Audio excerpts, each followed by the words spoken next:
नमो भगवते वासुदेवाय। ओम नमो भगवते वासुदेवाय। ओम नमो भगवते वासुदेवाय।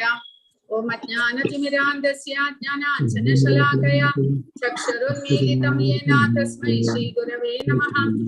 नमो ओम विष्णुपादाय कृष्णप्रेष्ठाय भूतले श्रीमते भक्तिवेदान्त स्वामिनिति नामिने नमस्ते सारस्वते देवे गौरवाणी प्रचारिणे निर्विशेष शून्यवादी पाश्चात्य देशतारिणे। जय श्री कृष्ण चैतन्य प्रभु नित्यानंद श्री अद्वैत गदाधर श्रीवासादि गौर भक्त वृंद। हरे कृष्ण कृष्ण कृष्ण हरे हरे, हरे राम राम राम हरे हरे।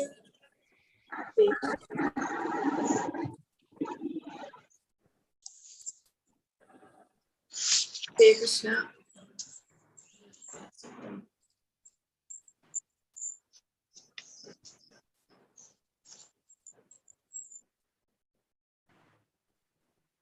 ഹരേ കൃഷ്ണ.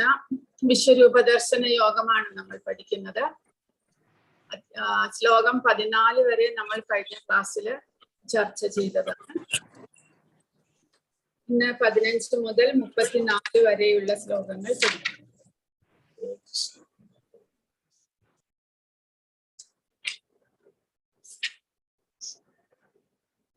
അപ്പോൾ എന്തിനു വേണ്ടിയിട്ടാണ് അർജുനൻ വിശ്വരൂപത്തെ കാണണമെന്ന് പറഞ്ഞത്? ഹരേ കൃഷ്ണ. ഭഗവാൻ വന്നിട്ട് ഒരു സാധാരണ വ്യക്തിയല്ല, പിന്നീട് വന്നിട്ട് വരുന്ന ജനങ്ങൾക്ക് അർജുനന് അറിയാമായിരുന്നു ഭഗവാനെ കുറിച്ച്, എന്നാലും സാമാന്യ ജനങ്ങൾക്ക് അത് മനസ്സിലാക്കാനായിട്ട് സാധിക്കില്ല. അപ്പോൾ വന്നിട്ട് ഭഗവാന്റെ വിശ്വരൂപം കാണണമെന്ന് വളരെ താഴ്മയായിട്ട് അപേക്ഷിക്കുകയാണ് ചെയ്യുന്നത് അർജുനൻ വന്നിട്ട്. ഹരേ കൃഷ്ണ. ഇനി ഒരു റീസൺ കൂടെ പ്രഭുപാദ പറയുന്നുണ്ടല്ലോ. ഹരേ കൃഷ്ണ മാതാജി. മാതാജി, പിന്നെ ഇനി ദൈവമാണെന്ന് പറയുന്ന ആരെങ്കിലും അവരോട് വിശ്വരൂപം കാണിക്കാൻ നമുക്ക് ആവശ്യപ്പെടാം. അതെ, കറക്റ്റ്. അതെ, ഇനി ഭാവിയില് ആരെങ്കിലും കലികാലത്ത് താൻ ദൈവമാണ് എന്ന് മറ്റുള്ളവരെ വഞ്ചിക്കുവാനായിട്ട് പറയുകയാണെങ്കിൽ നമുക്ക് അവരോട് ഒരു മാനദണ്ഡം, നിങ്ങൾ ദൈവമാണ് എന്ന് തെളിയിക്കാനായിട്ട് നമുക്കൊരു മാനദണ്ഡമായി ഭഗവാന്റെ വിശ്വരൂപത്തെയും നമുക്ക് അങ്ങനെയും കാണാൻ സാധിക്കും. കാരണം അർജുനൻ ഭക്തനാണ്, ഭഗവാന്റെ ദ്വിഭുജ രൂപത്തെയാണ് അർജുനൻ ആഗ്രഹിക്കുന്നത്. എങ്കിലും ഭാവിയിലെ ജനങ്ങൾക്ക് ഭഗവാൻ തന്റെ വിഭൂതികളെ, ഐശ്വര്യത്തെ വിശദീകരിച്ചു കൊടുക്കുകയുണ്ടായി. അതിന്റെ തെളിവായിട്ട് ഭഗവാൻ തന്നെയാണ് ആ വിരാട് രൂപത്തിന്റെയും ആധാരം എന്ന് കാണിക്കുവാനായിട്ട് ആ വിശ്വരൂപം അർജുനൻ കാണിച്ചു തരാനായിട്ട് പറയുകയാണ്. അതുവഴി ഭഗവാൻ കൃഷ്ണനാണ് എല്ലാത്തിന്റെയും ഉത്ഭവസ്ഥാനം, എല്ലാത്തിന്റെയും ഉറവിടം എന്നെല്ലാം മനസ്സിലാക്കാനായിട്ട് നമുക്ക് സാധിക്കുന്നു. അപ്പോൾ അതായിരുന്നു അർജുനൻ ഭഗവാനോട് അപേക്ഷിക്കുന്നു. അപ്പോൾ അത് നമ്മൾ മനസ്സിലാക്കണം. ഭഗവാനോട് നമുക്ക് ഒന്നും അപേക്ഷിക്കാൻ മാത്രമേ കഴിയുകയുള്ളൂ, അല്ലാണ്ട് ആവശ്യപ്പെടാനായിട്ട് സാധ്യമല്ല. കാരണം ഭഗവാന്റെ കരുണയ്ക്കനുസരിച്ച് അദ്ദേഹം സ്വരാട്ടാണ്. അദ്ദേഹത്തിന്റെ ഇഷ്ടപ്രകാരം, ഇച്ഛപ്രകാരമാണ് അദ്ദേഹം പ്രവർത്തിക്കുന്നത്. പക്ഷെ നമ്മൾ ഭഗവാനെ കാണാൻ ആഗ്രഹിക്കുകയോ അല്ലെങ്കിൽ ഭഗവാനെ കുറിച്ച് മനസ്സിലാക്കാൻ സാധിക്കുകയോ വേണമെന്നുണ്ടെങ്കിൽ നമുക്ക് ഭഗവാനോട് അപേക്ഷിക്കാം. എന്ത്? ഭഗവാന്റെ കരുണ നമ്മിൽ ചൊരിയാനായിട്ട് അപേക്ഷിക്കാം. അത്രമാത്രമല്ലാതെ ഭഗവാനോടൊന്നും ആവശ്യപ്പെടാനുള്ള യോഗ്യത നമുക്കില്ല എന്ന് മനസ്സിലാക്കാം. അപ്പൊ നമുക്ക് ഭഗവാന്റെ രൂപം കാണണമെന്ന് ഭഗവാനോട് ആവശ്യപ്പെടാനായിട്ട് നമുക്ക് എന്ത് യോഗ്യതയാണുള്ളത്? ഭഗവാനുമായിട്ടുള്ള ബന്ധത്തെ നമ്മൾ ഉപേക്ഷിച്ചിട്ടാണ് നമ്മളിപ്പോൾ ഇവിടേക്ക് വന്നിരിക്കുന്നത്. അപ്പൊ തിരിച്ച് ഭഗവാന്റെ ഭക്തനായി ഞാൻ വളർന്നു, ഭക്തിയിലേക്ക് നമ്മൾ ഉയരുന്നു എന്ന് ഭഗവാന് സ്വയം ബോധ്യപ്പെടണം. അതിനുള്ള ഭക്തിയുത സേവനങ്ങൾ നമ്മൾ പരിശ്രമിക്കുക, നമ്മൾ അതിനുവേണ്ടി പരിശ്രമിക്കുക, ഭഗവാന്റെ കരുണയ്ക്കായിക്കൊണ്ട് പരിശ്രമിക്കുക. അങ്ങനെ അർജുനൻ ഭഗവാനോട് അപേക്ഷിക്കുകയാണ്. തനിക്ക്, അർജുനന് ഭഗവാന്റെ രൂപത്തെ കാണുവാനുള്ള യോഗ്യതയുണ്ട് എന്നുണ്ടെങ്കിൽ അങ്ങ് കനിഞ്ഞ് അതിന് എനിക്ക് അവസരം തരണം എന്ന് അർജുനൻ ഭഗവാനോട് അപേക്ഷിക്കുകയാണ്. അപ്പോൾ അതിനു വേണ്ടിയിട്ട് ഭഗവാൻ അർജുനന് ഒരു ജ്ഞാനദൃഷ്ടി അല്ലെങ്കിൽ അതിനുള്ള പ്രത്യേകമായിട്ടുള്ള ആധ്യാത്മികമായിട്ടുള്ള ദൃഷ്ടി കൊടുക്കുകയാണ്. അങ്ങനെ ഭഗവാൻ അർജുനന് വിശ്വരൂപത്തെ കാണിച്ചു കൊടുക്കുന്നു. ആ രൂപത്തെ കണ്ടിട്ട് അർജുനന് അമ്പരപ്പാണ് ഉണ്ടാകുന്നത്. ആദ്യം 10ാമത്തെ അധ്യായത്തിൽ പറയുന്നുണ്ട്, ഭഗവാന്റെ വിഭൂതികളെ കുറിച്ച് കേൾക്കുന്നതോടുകൂടി അർജുനന്, തന്റെ സുഹൃത്തും ഭക്തനുമായിട്ടുള്ള അർജുനന് ഭഗവാനോടുള്ള സമീപനത്തിൽ മാറ്റം വരുന്നു. ഭഗവാനാണ് എല്ലാത്തിന്റെയും ഉറവിടം എന്ന് മനസ്സിലാക്കുന്നതോടുകൂടി പരം ബ്രഹ്മ, പരം ധാമ, പവിത്രം, പരമം ഭവാൻ എന്ന് അർജുനൻ ഭഗവാനായിട്ട് കാണാനായിട്ട് ആഗ്രഹിക്കുന്നു, ഭഗവാനായിട്ട് കാണാൻ തുടങ്ങുന്നു. പക്ഷേ ഇപ്പോൾ വിശ്വരൂപത്തെ കാണുമ്പോഴോ രോമാഞ്ചം ഉണ്ടാകുന്നു, അമ്പരപ്പുണ്ടാകുന്നു, വിസ്മയമുണ്ടാകുന്നു. കാരണം ഭഗവാനാണ് എന്ന് മനസ്സിലാക്കി, പക്ഷെ എങ്കിലും 3 ലോകങ്ങളുടെയും ഉറവിടമായിട്ടുള്ള, ഉത്ഭവസ്ഥാനമായിട്ടുള്ള, എല്ലാത്തിനെയും ഉൾക്കൊള്ളുന്ന ആ ഭഗവാനായിട്ട് കാണുന്നതോടുകൂടി അർജുനന്റെ ചിന്താഗതി, ഭഗവാനോടുള്ള സമീപനം തന്നെ വീണ്ടും മാറുകയാണ്. വീണ്ടും അർജുനൻ കുനിഞ്ഞ് കൈകൂപ്പി ഭഗവാനെ പ്രണമിക്കുന്നു. അങ്ങനെ അർജുനൻ താൻ എന്തൊക്കെയാണ് ഭഗവാന്റെ ആ രൂപത്തിൽ കാണുന്നത് എന്ന് അർജുനൻ ഭഗവാനോട് തിരിച്ച് വിവരിക്കുകയാണ് ചെയ്യുന്നത്. അർജുനന്റെ വിവരണത്തെ സഞ്ജയൻ വീണ്ടും ധൃതരാഷ്ട്രോട് പറയുന്നു. അപ്പോൾ അർജുനൻ കാണുന്നു ഭഗവാന്റെ വിശ്വരൂപത്തെ, സഞ്ജയനും കാണുന്നുണ്ട്. ഇപ്പോൾ അർജുനൻ താൻ എന്തെല്ലാമാണ് ഭഗവാന്റെ ആ രൂപത്തിൽ കാണുന്നത് എന്ന് ഭഗവാനോട് തിരിച്ച് വിശദീകരിക്കുന്നു. അത് സഞ്ജയൻ ധൃതരാഷ്ട്രോട് പറയുകയാണ് ഇങ്ങനെ ചെയ്യുന്നത്. അങ്ങനെ അർജുന ഉവാച, അങ്ങനെയാണ് നമ്മൾ 15ാമത്തെ ശ്ലോകം മുതൽക്ക് തുടങ്ങുന്നത്. അർജുന ഉവാച പശ്യാമി ദേവാംസ്തവ ദേവദേഹേ സർവാംസ്തഥാ ഭൂതവിശേഷ സംഘാൻ ബ്രഹ്മാണമീശം കമലാസനസ്ഥം ഋഷീംശ്ച സർവാനുരഗാംശ്ച ദിവ്യാൻ. അർജുനൻ എന്തൊക്കെയാണ് താൻ ഭഗവാന്റെ ശരീരത്തിൽ കാണുന്നത് എന്ന് വിവരിക്കുന്നു. കൃഷ്ണ, അവിടുത്തെ ശരീരത്തിൽ സകല ദേവന്മാരെയും മറ്റ് സകല ജീവജാലങ്ങളെയും ഞാൻ കാണുന്നു. അപ്പോൾ ഭഗവാൻ നേരത്തെ പറഞ്ഞതുപോലെ ഭഗവാന്റെ ശരീരത്തിലാണ് ഈ ഭൗതിക പ്രകൃതി മുഴുവനും, 14 ലോകങ്ങൾ ഉൾപ്പെടെയുള്ള ഭൗതിക പ്രകൃതി മുഴുവനും അടങ്ങിയിരിക്കുന്നത് ഭഗവാന്റെ ആ വിശ്വരൂപത്തിലാണ്. കാരണം അർജുനൻ കാണുന്നു എല്ലാ ദേവന്മാരെയും എല്ലാ ജീവജാലങ്ങളെയും. അതായത് അനേകം 14 ഗ്രഹങ്ങൾ ഉണ്ടെങ്കിൽ ആ 14 ഗ്രഹങ്ങളിലെയും എല്ലാ ജീവജാലങ്ങളെയും അർജുനൻ ഭഗവാന്റെ ശരീരത്തിൽ കാണുന്നു.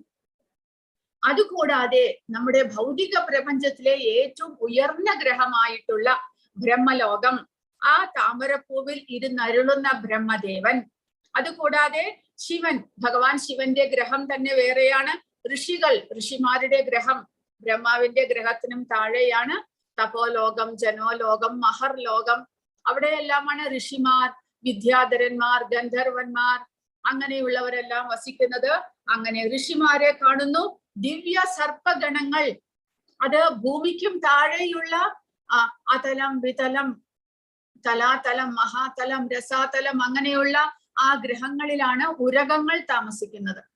ആ ദൈത്യന്മാരുടെയും ഉരകങ്ങളുടെയും പല വിധത്തിലുള്ള, പല വലിപ്പത്തിൽ, ഒരുപാട് തലകളുടെ എണ്ണം. അതായത് സർപ്പങ്ങൾക്ക് ചിലർക്ക് 1 തല 2 തല മാത്രമല്ല, ഒരുപാട് തലകളുള്ള ഫണങ്ങളുള്ള സർപ്പങ്ങളുണ്ട്, ദിവ്യ സർപ്പങ്ങൾ.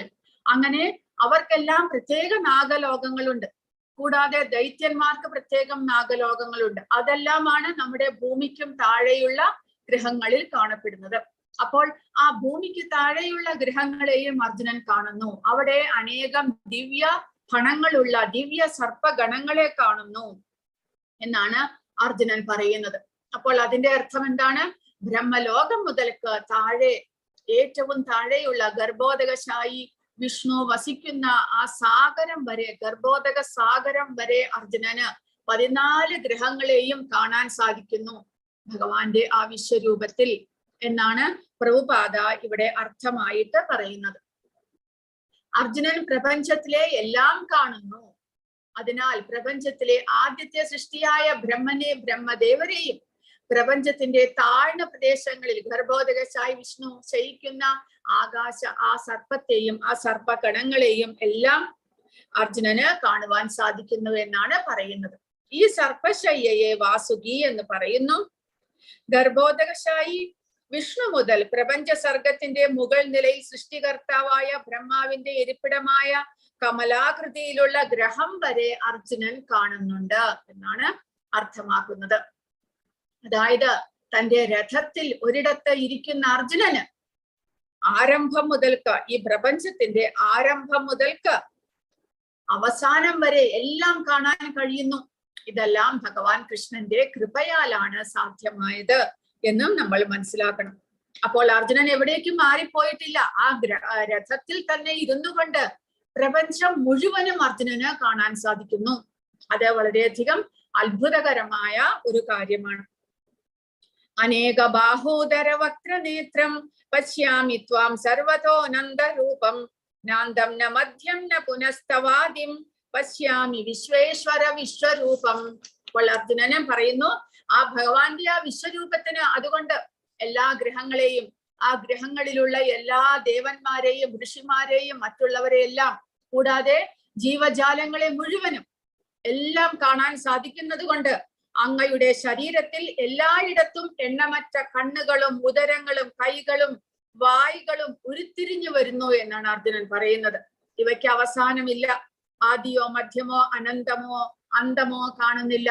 കാരണം എല്ലാ ജീവജാലങ്ങളെയും ഗ്രഹങ്ങളെയും എല്ലാം ഉൾക്കൊള്ളുന്ന ഭഗവാന്റെ ശരീരത്തിൽ ആ അനേകം, കാരണം അത്രമാത്രം ജീവജാലങ്ങൾ ഉൾക്കൊള്ളുന്നത് കൊണ്ട് ആ ഭഗവാന്റെ ശരീരത്തിൽ പല വിധത്തിലുള്ള തലകളും കൈകളും വായ്കളും കണ്ണുകളും എല്ലാം തന്നെ ഇങ്ങനെ മാറി മാറി മാറി പ്രകടമായി കൊണ്ടുവരികയാണ് അർജുനൻ കാണുന്നത്. കൃഷ്ണൻ അതുകൊണ്ട് പറയുന്നു പ്രഭുപാദ, കൃഷ്ണൻ പരിധിയില്ലാത്തവനാണ്. അർജുനൻ കൃഷ്ണന്റെ ശരീരത്തിൽ അനേകം ഭുജങ്ങൾ, വയറുകൾ, വായകൾ, കണ്ണുകൾ പരിധികളില്ലാതെ, അവസാനമോ മധ്യമോ അന്ത്യമോ ഇല്ലാതെ, തുടക്കമോ ഇല്ലാതെ അർജുനന് കാണുവാൻ സാധിക്കുന്നു. അതാണ് ആശ്ചര്യകരമായിട്ടുള്ള ഭഗവാന്റെ വിശ്വരൂപ ദർശനം നമ്മൾ മനസ്സിലാക്കേണ്ടത്. കിരീടിനം ഗതിനം ചക്രിണം ച തേജോ രാശിം സർവതോ ദീപ്തിമന്തം പശ്യാമി ത്വാം ദുർനിരീക്ഷ്യം സമന്താദ ദീപ്താനലാർക്കാദ്യുതിമപ്രമേയം. അപ്പോൾ ഇനി അർജുനൻ പറയുന്നു, ആളിക്കത്തുന്ന അഗ്നിയുടെയും മധ്യാഹ്ന സൂര്യന്റെയും പ്രകാശം പോലെ ചൂഴെ പരക്കുന്നതും കണ്ണഞ്ചപ്പിക്കുന്നതുമായ മഹാജ്യോതിസ്സുകൊണ്ട് ദുർദൃശ്യമാണ് അങ്ങയുടെ ഈ രൂപം. അപ്പോൾ സഞ്ജയൻ തുടക്കത്തിലെ പറഞ്ഞു ധൃതരാഷ്ട്രോട്, ആയിരക്കണക്കിന് സൂര്യന്മാർ ഒരുമിച്ച് ഉദിക്കുകയാണെങ്കിൽ എത്രമാത്രം പ്രകാശമുണ്ടോ അത്രയും പ്രകാശമാണ് ഭഗവാന്റെ രൂപത്തിന് എന്ന്. ഇവിടെ അർജുനനും ഇവിടെ പറയുന്നു, ആളിക്കത്തുന്ന അഗ്നിയുടെയും മധ്യാഹ്ന സൂര്യന്റെയും പ്രകാശം പോലെ ചൂരെ പരക്കുന്നു. അതായത് നമുക്ക് നമ്മുടെ കണ്ണിനെ അഞ്ചിപ്പിക്കുന്ന, കണ്ണ് തുറക്കാൻ സാധിക്കാത്ത വിധത്തിലുള്ള പ്രകാശമാണ് അവിടെ കാണപ്പെട്ടത്. എങ്കിലും അനേകം വിധത്തിലുള്ള കിരീടങ്ങളും ഗദകളും ചക്രങ്ങളും ധരിച്ച തേജോമയമായ ഈ രൂപം ഞാൻ എവിടെയും കാണുന്നു. അപ്പോൾ നമ്മൾ പറയുന്നുണ്ട്, ഭൗതിക പ്രപഞ്ചത്തിലെ ദേവന്മാരെല്ലാവരും, നമ്മൾ പറയുന്നു 33 കോടി ദേവന്മാരാണ് ഈ ഭൗതിക പ്രപഞ്ചത്തിന്റെ സംരക്ഷണത്തിനായിട്ടുള്ളത്. ആ ദേവന്മാരെല്ലാവരും ഈ വിശ്വരൂപത്തിന്റെ ശരീരഭാഗങ്ങളാണ്. വിശ്വരൂപം എന്നുള്ളത് തന്നെ ഈ ഭൗതിക പ്രകൃതിയുടെ നിലനിൽപ്പിനായിക്കൊണ്ട്, സൃഷ്ടിക്കായിക്കൊണ്ട്, ആ പ്രകൃതിയുടെ സംരക്ഷണത്തിനായിക്കൊണ്ട് രൂപം കൊള്ളുന്നതാണ്. ആ വിശ്വരൂപത്തിന്റെ ശരീരത്തിലെ അംഗങ്ങളാണ് ഈ ദേവന്മാരെല്ലാവരും. അതുകൊണ്ട് ദേവന്മാരെല്ലാവരും ഉൾക്കൊള്ളുന്ന ആ വിശ്വരൂപത്തിൽ അർജുനന് അനേകം കിരീടങ്ങളും ഗദകളും ചക്രങ്ങളും എല്ലാം ധരിച്ച ഭഗവാന്റെ രൂപമാണ് കാണുന്നത്. അതായത് ദേവന്മാർക്കെല്ലാവരും അവരുടെ ശരീരം എന്നുള്ളത് ദിവ്യമായ ശരീരമാണ്. ആ ദിവ്യമായ ശരീരത്തിന് പ്രത്യേകം കിരീടങ്ങളും ആയുധങ്ങളും എല്ലാം ഉണ്ടായിരിക്കും. അതെല്ലാം ഒത്തുചേർന്നിട്ടുള്ള ആ ഭഗവാന്റെ ശരീരത്തെ അർജുനൻ ഇവിടെ കാണുന്നു. അർജുനൻ കൃഷ്ണന്റെ വിശ്വരൂപം കാണാൻ വളരെ ബുദ്ധിമുട്ടായിട്ടാണ്, ദുർനിരീക്ഷ്യം കാണാൻ വളരെ വിഷമമാകുന്നു എന്ന് അർജുനൻ പറയുന്നു. കാരണം അത്രമാത്രം തേജോമയമാണ്. കൂടാതെ കിരീടങ്ങൾ, ഗദകൾ, ചക്രങ്ങൾ എന്നിവയാൽ അലങ്കരിച്ചിരിക്കുന്നു ഭഗവാന്റെ വിശ്വരൂപം. കാരണം ആ ശരീരത്തിന്റെ ആ ദീപ്തി, ആ പ്രകാശം എല്ലാ വശങ്ങളിലും വ്യാപിക്കുന്നു. അളവറ്റതിലും അപ്രമേയമാണ് എന്ന് പറയുന്നു. അതായത് നമുക്ക് അളക്കാൻ സാധിക്കുന്നില്ല ആ ഭഗവാന്റെ തേജസ്സിനെ. ജ്വലിക്കുന്ന അഗ്നി അല്ലെങ്കിൽ സൂര്യൻ പോലെയുണ്ട് ഭഗവാന്റെ ശരീരത്തെ എന്ന് പറയുന്നു. ത്വമക്ഷരം പരമം വേദിതവ്യം ത്വമസ്യ വിശ്വസ്യ പരം നിധാനം ത്വമവ്യയഃ ശാശ്വത ധർമ്മഗോപ്ത സനാതനസ്ത്വം പുരുഷോ മതോ മേ. അപ്പോൾ അർജുനൻ പറയുകയാണ്, ഭഗവാൻ ത്വം അക്ഷരം. അക്ഷരം എന്ന് പറഞ്ഞാൽ അനശ്വരനാണ്, ഒരിക്കലും നശിക്കാത്തവനാണ്. പരമം എന്ന് പറഞ്ഞു കഴിഞ്ഞാൽ പരമമായിട്ടുള്ളത്, അതായത് പരംധാമം എന്ന് പറയുമ്പോൾ ഒരിക്കലും അവസാനിക്കാത്ത, നശിക്കാത്ത, ശാശ്വതമായിട്ട് ഉള്ളതാണ് ഭഗവാൻ എന്ന് പറയുന്നു. വേദിതവ്യം, വേദിതം എന്ന് പറഞ്ഞു കഴിഞ്ഞാൽ അങ്ങനെ അർജുനൻ ഭഗവാനെ മനസ്സിലാക്കുന്നു. ആരാണ്? പരമമായ ലക്ഷ്യമായിട്ട്, ഒരിക്കലും നശിക്കാത്ത, ശാശ്വതമായിട്ടുള്ളവനായിട്ട് അങ്ങനെ ഭഗവാൻ അറിയപ്പെടുന്നു. വേദിതവ്യം, അറിയപ്പെടേണ്ടതായിട്ടുള്ളവനാണ് എന്ന് പറയുന്നു. ത്വം അസ്യ വിശ്വസ്യ പരം നിധാനം, അങ്ങാണ് ഈ ഭൗതിക പ്രപഞ്ചത്തിന്റെ നിധാനം അല്ലെങ്കിൽ ആശ്രയം എന്ന് പറയുന്നു. ത്വം അവ്യയഃ, അവ്യയനാണ്, ഒരിക്കലും നാശമില്ലാത്തവനാണ്. ശാശ്വത ധർമ്മഗോപ്താഹ, ധർമ്മങ്ങളുടെ ശാശ്വതമായിട്ടുള്ള ധർമ്മം, അതിന്റെ ഗോപ്താവ്, രക്ഷിതാവ് ഭഗവാനാണ്. ശാശ്വതമായിട്ടുള്ള ധർമ്മം എന്നുള്ളത് ഭക്തിയുത സേവനം, ഭഗവാനെ സേവിക്കൽ, അതാണ് ജീവജാലങ്ങളുടെ എല്ലാം ശാശ്വതമായിട്ടുള്ള ധർമ്മം. ഭഗവാനുമായിട്ട് നമ്മൾ ബന്ധപ്പെട്ടിരിക്കുന്നു, ഭഗവാനെ സേവിക്കുക എന്നുള്ളതാണ് നമ്മുടെ ധർമ്മം. ആ ധർമ്മത്തിന്റെ രക്ഷിതാവ് ഭഗവാനാണ് എന്ന് പറയുന്നു. സനാതനസ്ത്വം, ഒരിക്കലും നശിക്കാത്ത, സനാതനനായിട്ടുള്ള, ആദിപുരുഷനായിട്ടുള്ള പുരുഷഃ, അങ്ങ് പുരുഷനാണ്. അതായത് എല്ലാത്തിന്റെയും എൻജോയർ ആയിട്ടുള്ള, ഭോക്താവായിട്ടുള്ള ഭഗവാൻ പുരുഷൻ. അങ്ങനെ അർജുനൻ ഭഗവാനെ മനസ്സിലാക്കുന്നു എന്നാണ് അർജുനൻ പറയുന്നത്. ആദിമമായ പരമലക്ഷ്യം അങ്ങാണ്. ഈ ജഗത്തിന്റെ അന്തിമ വിശ്രമ സ്ഥാനവും അങ്ങ് തന്നെ. അവ്യയനും പുരാതനനും ശാശ്വത ധർമ്മത്തിന്റെ സംരക്ഷകനുമായ ചിത് പുരുഷൻ അങ്ങാണ് എന്ന് ഞാൻ വിശ്വസിക്കുന്നു. അർജുനൻ ഇനി പറയുന്ന പ്രസ്താവനകളിലൂടെ ഭഗവാനാണ് പരമേശ്വരൻ എന്ന വചനം വിസ്തരിക്കുകയാണ്. നിങ്ങളാണ് പരമമായ പ്രാഥമിക ലക്ഷ്യം, പ്രപഞ്ചത്തിന്റെ ആത്യന്തികമായ വിശ്രമസ്ഥലം, ഒഴിച്ചുകൂടാനാകാത്ത, അതായത് ആദിമനായിട്ടുള്ള ശാശ്വത ധർമ്മത്തെ പരിപാലിക്കുന്നവൻ ഭഗവാനാണ്. ഇതുവഴി ഭഗവാനാണ് പരമപുരുഷൻ എന്ന് അർജുനൻ സ്ഥാപിക്കുന്നു. അനാദിമധ്യാന്തം അനന്തവീര്യം അനന്തബാഹും ശശി സൂര്യ നേത്രം പശ്യാമി ത്വാം ദീപ്തഹുദാശവക്രം സ്വതേജസാഹ വിശ്വമിദം തപന്തം. അപ്പോൾ അർജുനന് ഇനി ആ ഭഗവാന്റെ രൂപത്തെ കാണും തോറും, കാരണം ഭഗവാൻ തന്റെ രൂപത്തെ മാറ്റി മാറ്റി മാറ്റിക്കൊണ്ടിരിക്കുകയാണ്. ആ ഭൗതിക പ്രപഞ്ചത്തെ മുഴുവനും ഉൾക്കൊള്ളുന്ന ആ രൂപത്തിൽ ഭൗതിക പ്രപഞ്ചത്തിന്റെ എല്ലാ ഗ്രഹങ്ങളിലുമുള്ള 14 ഗ്രഹങ്ങളിലെയും ജീവജാലങ്ങളെ മാറി മാറി മാറി ഭഗവാൻ അർജുനന് തന്റെ ശരീരത്തിൽ കാണിച്ചു കൊടുത്തു. ഇനി പെട്ടെന്ന് ഭഗവാൻ തന്റെ രൂപത്തെ മാറ്റി ഭൗതിക പ്രപഞ്ചത്തിന്റെ എല്ലാം വാസസ്ഥലമായിട്ടുള്ള ഭഗവാന്റെ രൂപത്തിൽ നിന്ന് എല്ലാത്തിനെയും നശിപ്പിക്കുന്ന അല്ലെങ്കിൽ സംഹരിക്കുന്ന കാലരൂപമായിട്ട് അർജുനൻ ഭഗവാൻ തന്റെ രൂപത്തെ മാറ്റുകയാണ്. അതാണ് അർജുനൻ ഇനി കാണാൻ പോകുന്നത്.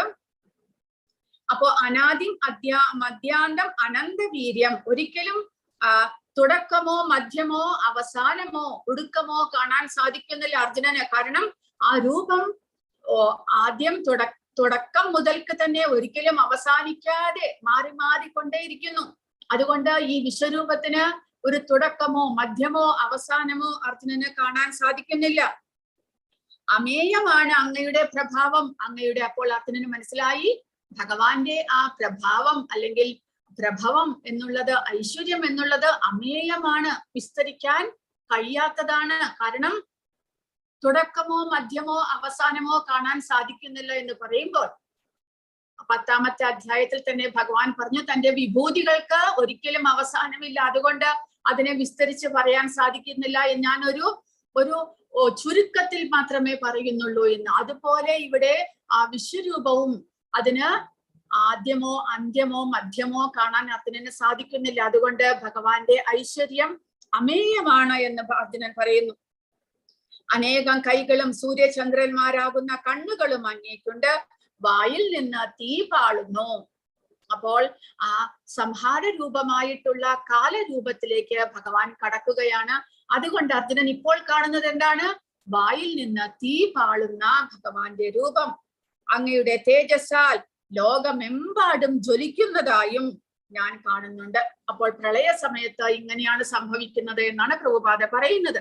അതായത് നമ്മുടെ എല്ലാ ഗ്രഹങ്ങളുടെയും അടിയിലുള്ള ആ ഭഗവാൻ വിശ്രമിക്കുന്ന ആ വാസുകിയുടെ അല്ലെങ്കിൽ അനന്തന്റെ മുഖത്ത് നിന്ന് തീ പാളുന്നു. ആ ജ്വലിക്കുന്ന തീ മൂലം ഈ പ്രപഞ്ചമെമ്പാടും, ഭൗതിക പ്രപഞ്ചമെമ്പാടും ചൂട് കൂടിയിട്ട് വരണ്ടു പോകുന്നു എന്നാണ്. 100 വർഷങ്ങളോളം ഭയങ്കര വരൾച്ചയായിരിക്കും അത്രേ. അതിനുശേഷം 100 വർഷങ്ങളോളം വളരെ ഭയങ്കരമായിട്ടുള്ള പ്രളയം, അതായത് മഴ. അങ്ങനെയാണ് ഈ ഭൗതിക പ്രപഞ്ചങ്ങളെല്ലാം തന്നെ മുങ്ങിപ്പോകുന്നത് എന്നാണ് പറയുന്നത്. അതുപോലെ ഇവിടെ എല്ലാത്തിനെയും സംഹരിക്കുന്ന ആ കാലരൂപത്തിന്റെ വായിൽ നിന്ന് തീ പാളുകയാണ്. അങ്ങനെ ഈ പ്രപഞ്ചം മുഴുവനും ഭസ്മമാകുന്ന വിധത്തിൽ അർജുനന് കാണുകയാണ് ചെയ്യുന്നത്. പരമദിവ്യോത്തമ പുരുഷന്റെ 6 വിഭൂതികൾക്ക് പരിധിയില്ല. ഇവിടെയും മറ്റു പലയിടത്തും ആവർത്തനങ്ങളുണ്ട്. എന്നാൽ കൃഷ്ണന്റെ വൈഭവത്തെ പറ്റി എത്ര വട്ടം ആവർത്തിക്കുന്നതും സാഹിത്യപരമായ ഒരു ദൗർബല്യമല്ല എന്ന് ശാസ്ത്രമതം. സംഭ്രാന്തിയിലും ആശ്ചര്യത്തിലും വികാരാവേശത്തിലും ഒരിക്കൽ പറഞ്ഞത് തന്നെ അർജുനൻ വീണ്ടും വീണ്ടും പറയുകയാണ്. അങ്ങനെ അർജുനൻ ഇവിടെ കാണുന്നത് ആ വിശ്വരൂപത്തിന്റെ വായിൽ നിന്ന് തീ പാളുന്നു. ആ തീ പാളുന്നത് പ്രപഞ്ചത്തെ മുഴുവനും ജ്വലിപ്പിക്കുന്നതായിട്ട് അർജുനൻ കാണുകയാണ് ചെയ്യുന്നത്. ദ്യാവാ പൃഥിവ്യോദിതമന്തരം ഹി വ്യാപ്തം ത്വയൈകേന ദിശശ്ച സർവാഹ ദൃഷ്ട്വാദ്ഭുതം രൂപമുഗ്രം തവേദം ലോകത്രയം പ്രവ്യഥിതം മഹാത്മൻ. അങ്ങനെയുള്ള വിശ്വരൂപം അങ്ങ് ഏകനാണെങ്കിൽ കൂടി ഭൂമി, ആകാശങ്ങളും സർവ്വ ദിഗ്മുഖങ്ങളും അങ്ങയാൽ വ്യാപിക്കപ്പെട്ടിരിക്കുന്നു. ഭഗവാൻ ഏകനാണ്. വിശ്വരൂപം എന്നുള്ളത് ഭഗവാന്റെ ഒരു അവതാരം മാത്രമാണ്. പക്ഷേ ആ അവതാരത്തിൽ ആകാശം മുതൽക്ക് എല്ലാം തന്നെ ഉൾക്കൊണ്ടിരിക്കുന്നു. ആശ്ചര്യകരവും ഭയാവഹവുമായ ഈ രൂപം കണ്ടിട്ട് 3 ലോകങ്ങളും സംഭ്രാന്തി കൊള്ളുന്നു. അപ്പോൾ തുടക്കത്തിൽ ഭഗവാന്റെ എല്ലാ വളരെയധികം വിശേഷമായിട്ട് അർജുനൻ കാണുന്നത് അനേക ആയുധങ്ങളും ആഭരണങ്ങളും കിരീടങ്ങളും എല്ലാം ധരിച്ചിട്ടുള്ള ഭഗവാന്റെ രൂപത്തെ കണ്ടിട്ട് അർജുനന് പരിഭ്രാന്തി ഉണ്ടായില്ല. ആശ്ചര്യം മാത്രമേ ഉണ്ടായുള്ളൂ. രോമാഞ്ചമാണ് ഉണ്ടായത്.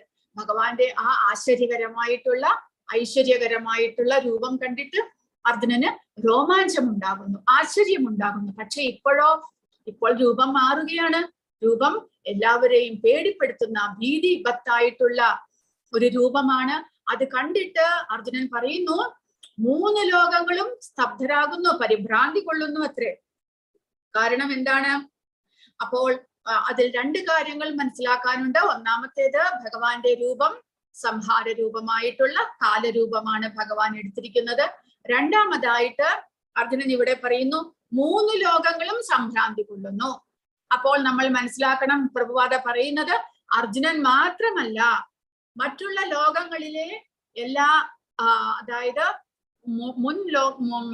സ്വർഗത്തിന് മുകളിലുള്ള ലോകങ്ങളിലെ എല്ലാ തരത്തിലുള്ള ദിവ്യമായിട്ടുള്ള ദേവന്മാർക്കും ഋഷിമാർക്കും എല്ലാവർക്കും ഭഗവാന്റെ രൂപത്തെ കാണാൻ സാധിക്കുന്നു എന്ന്.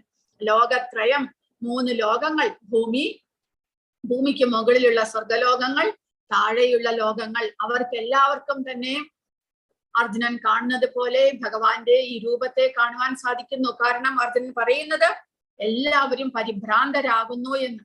അപ്പോൾ അതിന്റെ അർത്ഥം അതാണ് എന്നാണ് പ്രഭുപാദ പറയുന്നത്.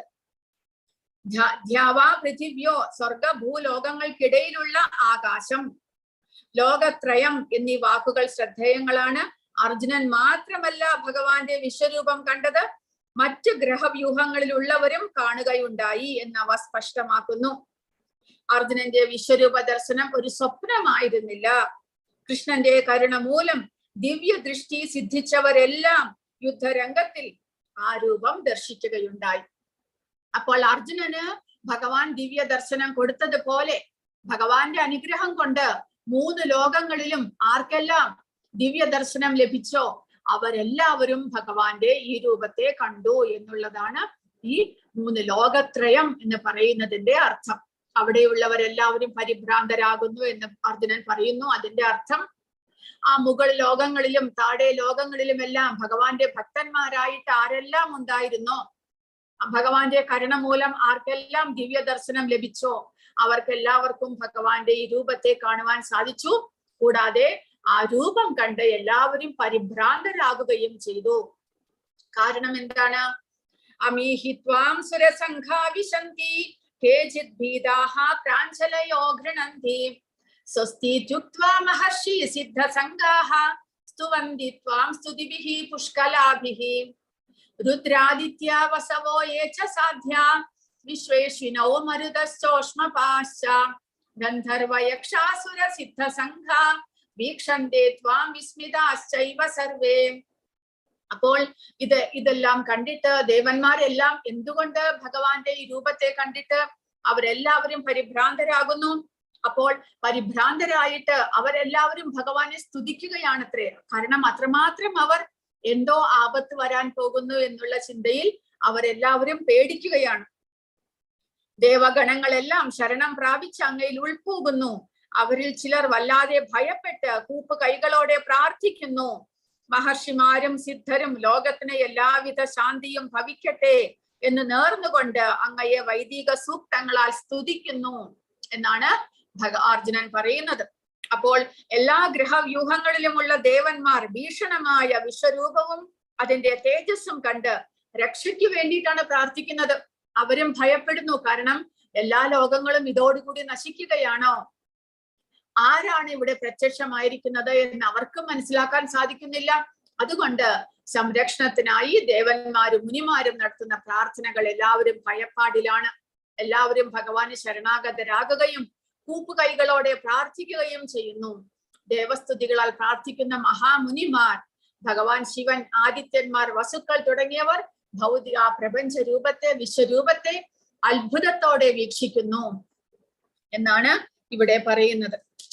രൂപം മഹത്തേ ബഹുവക്ത്ര നേത്രം മഹാബാഹോ ബഹുബാഹൂരുപാദം ബഹൂദരം ബഹുദംഷ്ട്രാകരാളം ദൃഷ്ട്വാ ലോകാഃ പ്രവ്യഥിതാസ്തഥാഹം നഭസ്പൃശം ദീപ്തമനേകവർണം വ്യാതാനനം ദീപ്തവിശാല നേത്രം ദൃഷ്ട്വാ ഹി ത്വാം പ്രവ്യഥിത അന്തരാത്മാ ധൃതിം ന വിന്ദാമി ശമം ച വിഷ്ണോ ദംഷ്ട്രാകരാളാനി ച തേ മുഖാനി ദൃഷ്ട്വൈവ കാലാനല സന്നിഭാനി ദിശോ ന ജാനേന ലഭേ ച ശർമ്മ പ്രസീദ ദേവേശ ജഗന്നിവാസ. അങ്ങനെ ഭഗവാൻ തന്റെ കാലരൂപത്തെ പൂർണ്ണമായും ഉൾക്കൊണ്ടതോടുകൂടി അർജുനൻ എന്താണ് കാണുന്നത്? അത് കണ്ടിട്ട് വളരെയധികം ഭയപ്പെടുകയും പരിഭ്രാന്തനാകുകയും ചെയ്യുന്നു. കാരണം എല്ലാ ഗ്രഹങ്ങളും അവയിൽ വാഴുന്നവരും ഭയാകുലരാണ്. അനേകം മുഖങ്ങളും കാലുകളും ഉദരങ്ങളും അസംഖ്യം ഭീകര ദംഷ്ട്രങ്ങളുമുള്ള അങ്ങയുടെ വിശ്വരൂപം കണ്ടിട്ട് സർവ്വലോക നിവാസികളും ഞാനും അസ്വസ്ഥരാകുന്നു. അപ്പോൾ തുടക്കത്തിലും അനേകം മുഖങ്ങളും എല്ലാം കണ്ടിരുന്നു അർജുനൻ. പക്ഷെ ആ മുഖങ്ങളിൽ കിരീടങ്ങൾ ഉണ്ടായിരുന്നു, ആയുധങ്ങൾ ഉണ്ടായിരുന്നു, പിന്നെയോ ആഭരണങ്ങൾ ധരിച്ചിരുന്നു. അതെല്ലാം ദേവന്മാരുടെ രൂപമായിരുന്നു അർജുനൻ കണ്ടത്. ദേവന്മാരുടെയും ഋഷിമാരുടെയും മറ്റുള്ള ജീവജാലങ്ങളുടെയും എല്ലാം രൂപമാണ് ആ തുടക്കത്തിൽ കണ്ട വിശ്വരൂപത്തിൽ അർജുനൻ കണ്ടത്. ഇപ്പോഴാണെങ്കിലോ ഇപ്പോഴും അനേകം വായുകളും എല്ലാം കാണുന്നുണ്ട്. പക്ഷെ അവയിൽ ദംഷ്ട്രങ്ങളെ കാണുന്നു അർജുനൻ. അനേകം മുഖങ്ങളും കാലുകളും ഉദരങ്ങളും ഉണ്ട്. പക്ഷെ അവയിൽ അസംഖ്യം ഭീകര ദംഷ്ട്രങ്ങളുള്ള രൂപമാണ് ഭഗവാൻ എടുത്തിരിക്കുന്നത്. നേരത്തെ കണ്ടത് ദേവന്മാരുടെയും മഹർഷിമാരുടെയും രൂപങ്ങളായിരുന്നു. പക്ഷെ ഇപ്പോൾ കാണുന്നത് കാലരൂപമാണ്. ആ കാലരൂപത്തിൽ അനേകം മുഖങ്ങളും വായുകളും എല്ലാം ഉണ്ട്. പക്ഷെ അവയിൽ ഭീകര ദംഷ്ട്രങ്ങളും അതുകൂടാതെ അവയിൽ നിന്ന് തീ പാളുകയും ചെയ്യുന്നു. കൂടാതെ ആ രൂപം ആകാശം മുട്ടുന്ന അങ്ങയെ അനേക വികിരണ വർണ്ണജാലങ്ങളോട് കൂടിയും പിളർന്ന വായോടുകൂടിയും തിളങ്ങുന്ന വലിയ കണ്ണുകളോടുകൂടിയും കണ്ടിട്ട് എന്റെ മനസ്സ് ഭയം കൊണ്ട് അസ്വസ്ഥമാകുന്നു. എനിക്ക് എന്റെ സ്ഥൈര്യത്തെയോ മനസ്സിന്റെ സന്തുലനത്തെയോ നിലനിർത്താൻ കഴിയുകയില്ല.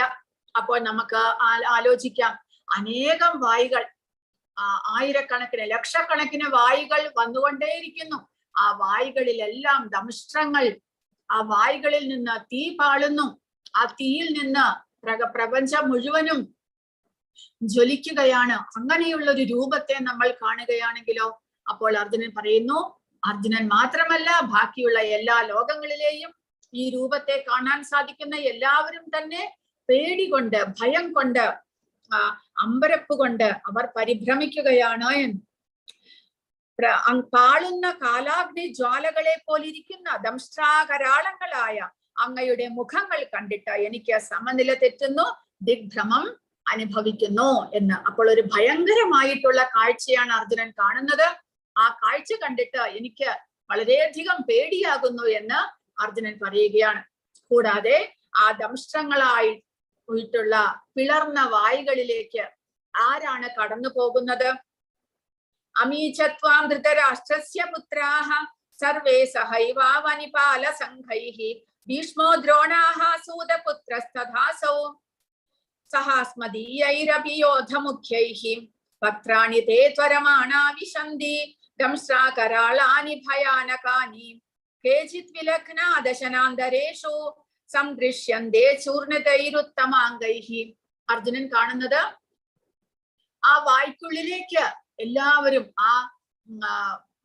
അവിടെയുള്ള കുരുക്ഷേത്ര യുദ്ധഭൂമിയിൽ അണിനിരന്നിരിക്കുന്ന എല്ലാവരും പാണ്ഡവരുടെയും കൗരവരുടെയും പക്ഷത്തെ, പാണ്ഡവരൊഴിച്ചുള്ള ബാക്കി എല്ലാവരും തന്നെ ആ വായ്ക്കുള്ളികളിലേക്ക്, ഓരോ വായുകളുടെ ഉള്ളിലേക്കും ഓരോരുത്തരായിട്ട് കയറി പോകുന്നത് അർജുനൻ കാണുകയാണ്. ധൃതരാഷ്ട്രപുത്രന്മാരെല്ലാവരും, അവരെ സഹായിക്കുന്ന രാജാക്കന്മാരും, ഭീഷ്മർ, ദ്രോണർ, കർണൻ എന്നിവരും നമ്മുടെ യോദ്ധാക്കളിൽ പ്രമുഖന്മാരും എല്ലാം അങ്ങയുടെ ഭീകരങ്ങളായ വായുകളിലേക്ക് അതിവേഗത്തിൽ കടന്നു പോവുകയാണ്. ആ ദംഷ്ട്രങ്ങൾക്കിടയിൽപ്പെട്ട് ചിലരുടെ ശിരസുകൾ ചതഞ്ഞ് അരയുന്നു എന്നാണ് അർജുനൻ പറയുന്നത്. അപ്പോൾ ഇവിടെ പ്രഭുപാദ പറയുന്നത്, അർജുനനോട് ഭഗവാൻ തുടക്കത്തിൽ പറഞ്ഞു, ഞാൻ എല്ലാം കാണിച്ചു തരാം. എന്തൊക്കെ? ഭൗതിക പ്രകൃതി മാത്രമല്ല, നീ കാണാൻ ഇച്ഛിക്കുന്നതെല്ലാം കണ്ടുകൊള്ളുക എന്നാണ് അർജുനനോട് ഭഗവാൻ പറഞ്ഞത് വിശ്വരൂപം കാണിക്കുന്നതിന് മുൻപ്. അപ്പോൾ അതിൽ അർജുനന് സംശയമുണ്ടായിരുന്നു, ഈ യുദ്ധം കഴിഞ്ഞാൽ ഫലം എന്തായിരിക്കുമെന്ന്. അപ്പോൾ യുദ്ധത്തിന്റെ ഫലത്തെയും കൂടെ അർജുനന് ഭഗവാൻ കാണിച്ചു കൊടുക്കുകയാണ് എന്നാണ് പ്രഭുപാദ ഇവിടെ പറയുന്നത്. പ്രതിപക്ഷത്തിലെ യോദ്ധാക്കളായ ഭീഷ്മ, ദ്രോണ, കർണാദികളും ധൃതരാഷ്ട്രപുത്രന്മാരും അർജുനനെ സഹായിക്കുന്ന സേനാധിപന്മാരും എല്ലാം സംഹരിക്കപ്പെടുന്നതാണ് അദ്ദേഹം ഇവിടെ കാണുന്നത്. കുരുക്ഷേത്രത്തിൽ ഒത്തുചേർന്നവരിൽ മഹാഭൂരിപക്ഷത്തിന്റെയും നാശവും അർജുനന്റെ വിജയവും ഇതിനാൽ സൂചിപ്പിക്കപ്പെട്ടു. ആരാലും ജയിക്കപ്പെടാനാകാത്ത ഭീഷ്മരും കർണനും പോലും ഈ യുദ്ധത്തിൽ മരിക്കും. അവർ മാത്രമല്ല, അർജുന പക്ഷത്തിൽപ്പെട്ട ചില യോദ്ധാക്കളും കൊല്ലപ്പെടും എന്നാണ് അർജുനന് ഭഗവാൻ ഇതുവഴി കാണിച്ചു കൊടുക്കുന്നത് എന്നാണ് പ്രഭുപാദ പറയുന്നത്. യഥാ നദീനാ ബഹവോംബുവേഗാഃ സമുദ്രമേവാഭിമുഖാ ദ്രവന്തി തഥാ തവാമി നരലോകവീരാ വിശന്തി വക്ത്രാണഭിവിജ്വലന്തി. നദീപ്രവാഹങ്ങളെല്ലാം സമുദ്രത്തിലേക്ക് തന്നെ പാഞ്ഞൊഴുകുന്നത് പോലെ ജ്വലിച്ചുകൊണ്ട് ഈ യോദ്ധാക്കൾ അങ്ങയുടെ വായുകളിലേക്ക് കടക്കുകയാണ്. അപ്പോൾ എങ്ങനെയാണോ നദി നിർത്താതെ ഒഴുകി ഒഴുകി അവസാനം സമുദ്രത്തിലേക്ക് പോയി ചേരുന്നത്, അതുപോലെ ഈ കുരുക്ഷേത്ര യുദ്ധക്കളത്തിലെ യോദ്ധാക്കൾ എല്ലാവരും തന്നെ എങ്ങനെയോ ആകർഷിക്കപ്പെട്ടതുപോലെ ഈയാമ്പാറ്റകൾ, അർജുനൻ പറയുന്നുണ്ട്, ഈയാമ്പാറ്റകൾ അഗ്നിയുടെ ആ ജ്വലനം, പ്രകാശം കണ്ടിട്ട് അതിലേക്ക് ആകർഷിക്കപ്പെട്ട് ആ അഗ്നിയിൽ വീണ് നശിക്കുന്നത് പോലെ ഭഗവാന്റെ ഈ പിളർന്ന വായിലേക്ക് ഈ യോദ്ധാക്കൾ എല്ലാവരും എന്തോ കണ്ട് ആകർഷിക്കപ്പെട്ടതുപോലെ വായ്ക്കുള്ളിലേക്ക് കടക്കുകയും അങ്ങനെ ഇല്ലാതാകുകയും ചെയ്യുന്നു. അതുപോലെ നദീപ്രവാഹങ്ങളെല്ലാം സമുദ്രത്തിലേക്ക് കടന്ന് പിന്നീട് അവ ഇല്ലാതാകുന്നു, അവർക്ക് എക്സിസ്റ്റൻസ് ഇല്ല. പിന്നെ നദി സമുദ്രമായിട്ട് ചേർന്ന് കഴിഞ്ഞാൽ സെപ്പറേറ്റ് ആയിട്ട് ഒരു നിലനിൽപ്പൻ നദികൾക്കില്ല. അതുപോലെ യോദ്ധാക്കളെല്ലാം ഭഗവാന്റെ കാലരൂപമായ ഭഗവാന്റെ വായുകളിലേക്ക് കടന്നു കഴിഞ്ഞാൽ പിന്നീട് അവർ നശിച്ചു പോകുന്നു, അവർക്ക് പിന്നീട് നിലനിൽപ്പില്ല എന്നാണ് അർജുനൻ പറയുന്നത്. യഥാ പ്രദീപ്തം ജ്വലനം പതംഗ വിശന്തി നാശായ സമൃദ്ധ വേഗാഃ തഥൈവ നാശായ വിശന്തി ലോകാസ് തവാപി വക്ത്രാണി സമൃദ്ധ വേഗാഹം. അപ്പോൾ ഈയാമ്പാറ്റകൾ അതിവേഗത്തിൽ പറന്നു വന്ന് എങ്ങനെ കത്തിയെരിയുന്ന തീയിൽ വീഴുന്നുവോ അങ്ങനെ അതുപോലെയാണ് ഇവരെല്ലാവരും. ആ ഈയാമ്പാറ്റകൾ അഗ്നിയുടെ പ്രകാശം കണ്ടിട്ടാണ് അതിൽ പോയി വീഴുന്നത്. അതുപോലെ ഈ യോദ്ധാക്കളെല്ലാം ഭഗവാന്റെ വായ്ക്കുള്ളിലേക്ക് എന്തോ കണ്ട് ആകർഷിക്കപ്പെട്ടതുപോലെ പോയി നശിച്ചു പോകുന്നു.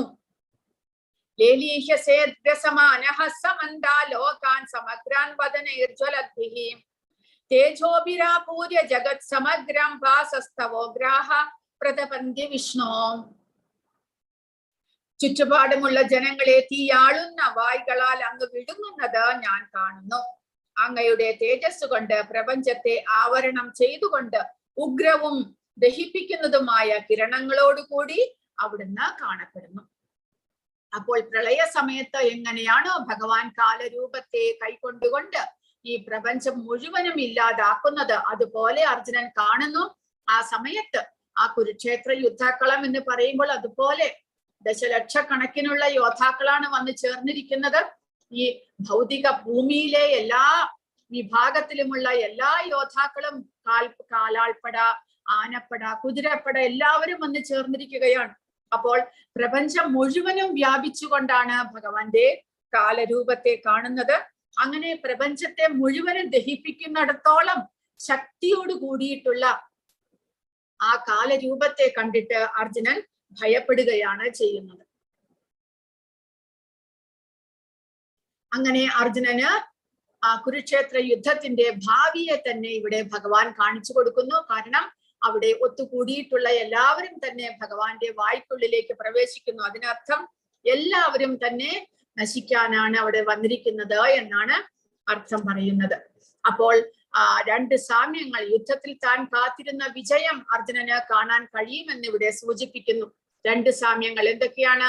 നദിയുടെ തിരമാലകൾ സമുദ്രത്തിലേക്ക് ഒഴുകി ചേരുന്നത് പോലെ ജ്വലിക്കുന്ന തീയിൽ ഈയാമ്പാറ്റകൾ വന്ന് നശിക്കുന്നത് പോലെ. അതിനർത്ഥം അവിടെ വന്നിരിക്കുന്നവരെല്ലാവരും നശിക്കാൻ വേണ്ടിയിട്ടാണ്, അവരെല്ലാവരും സംഹരിക്കപ്പെടും എന്നാണ് ഉദാഹരണമായിട്ട് ഇവിടെ ഭഗവാൻ കാണിച്ചു കൊടുക്കുന്നത്. ആഖ്യാഹി മേകോ ഭവാനുഗ്രരൂപോ നമോസ്തുതേ ദേവവര പ്രസീദ വിജ്ഞാതുമിച്ഛാമി ഭവന്തമാദ്യം നഹി പ്രജാനാമി തവ പ്രവൃത്തിം. അങ്ങനെ അർജുനൻ ഭയപ്പാടോടുകൂടി, ആരാണ് എന്ന് മനസ്സിലാക്കാൻ സാധിക്കുന്നില്ല. കാരണം ഭഗവാൻ കൃഷ്ണൻ ഇങ്ങനെയുള്ള ഒരു ഭീകര രൂപത്തെ എടുക്കുമെന്ന് അർജുനൻ സ്വപ്നത്തിൽ പോലും വിചാരിച്ചിട്ടില്ല. കാലരൂപം എന്നുള്ളത് ഇത്രമാത്രം ഭീകരമായിരിക്കുമെന്ന് അർജുനൻ കരുതിയേയില്ല. അതുകൊണ്ട് അർജുനൻ ചോദിക്കുന്നു. കൂടാതെ അർജുനൻ ഭൗതിക പ്രപഞ്ചത്തെ മുഴുവനും ഉൾക്കൊള്ളുന്ന വിശ്വരൂപത്തെ കാണാനാണ് ആഗ്രഹിച്ചത്. പക്ഷെ ഭഗവാൻ ഇവിടെ അർജുനൻ ചോദിക്കാതെ തന്നെ കാലരൂപത്തെയും കാണിച്ചു കൊടുക്കുന്നു.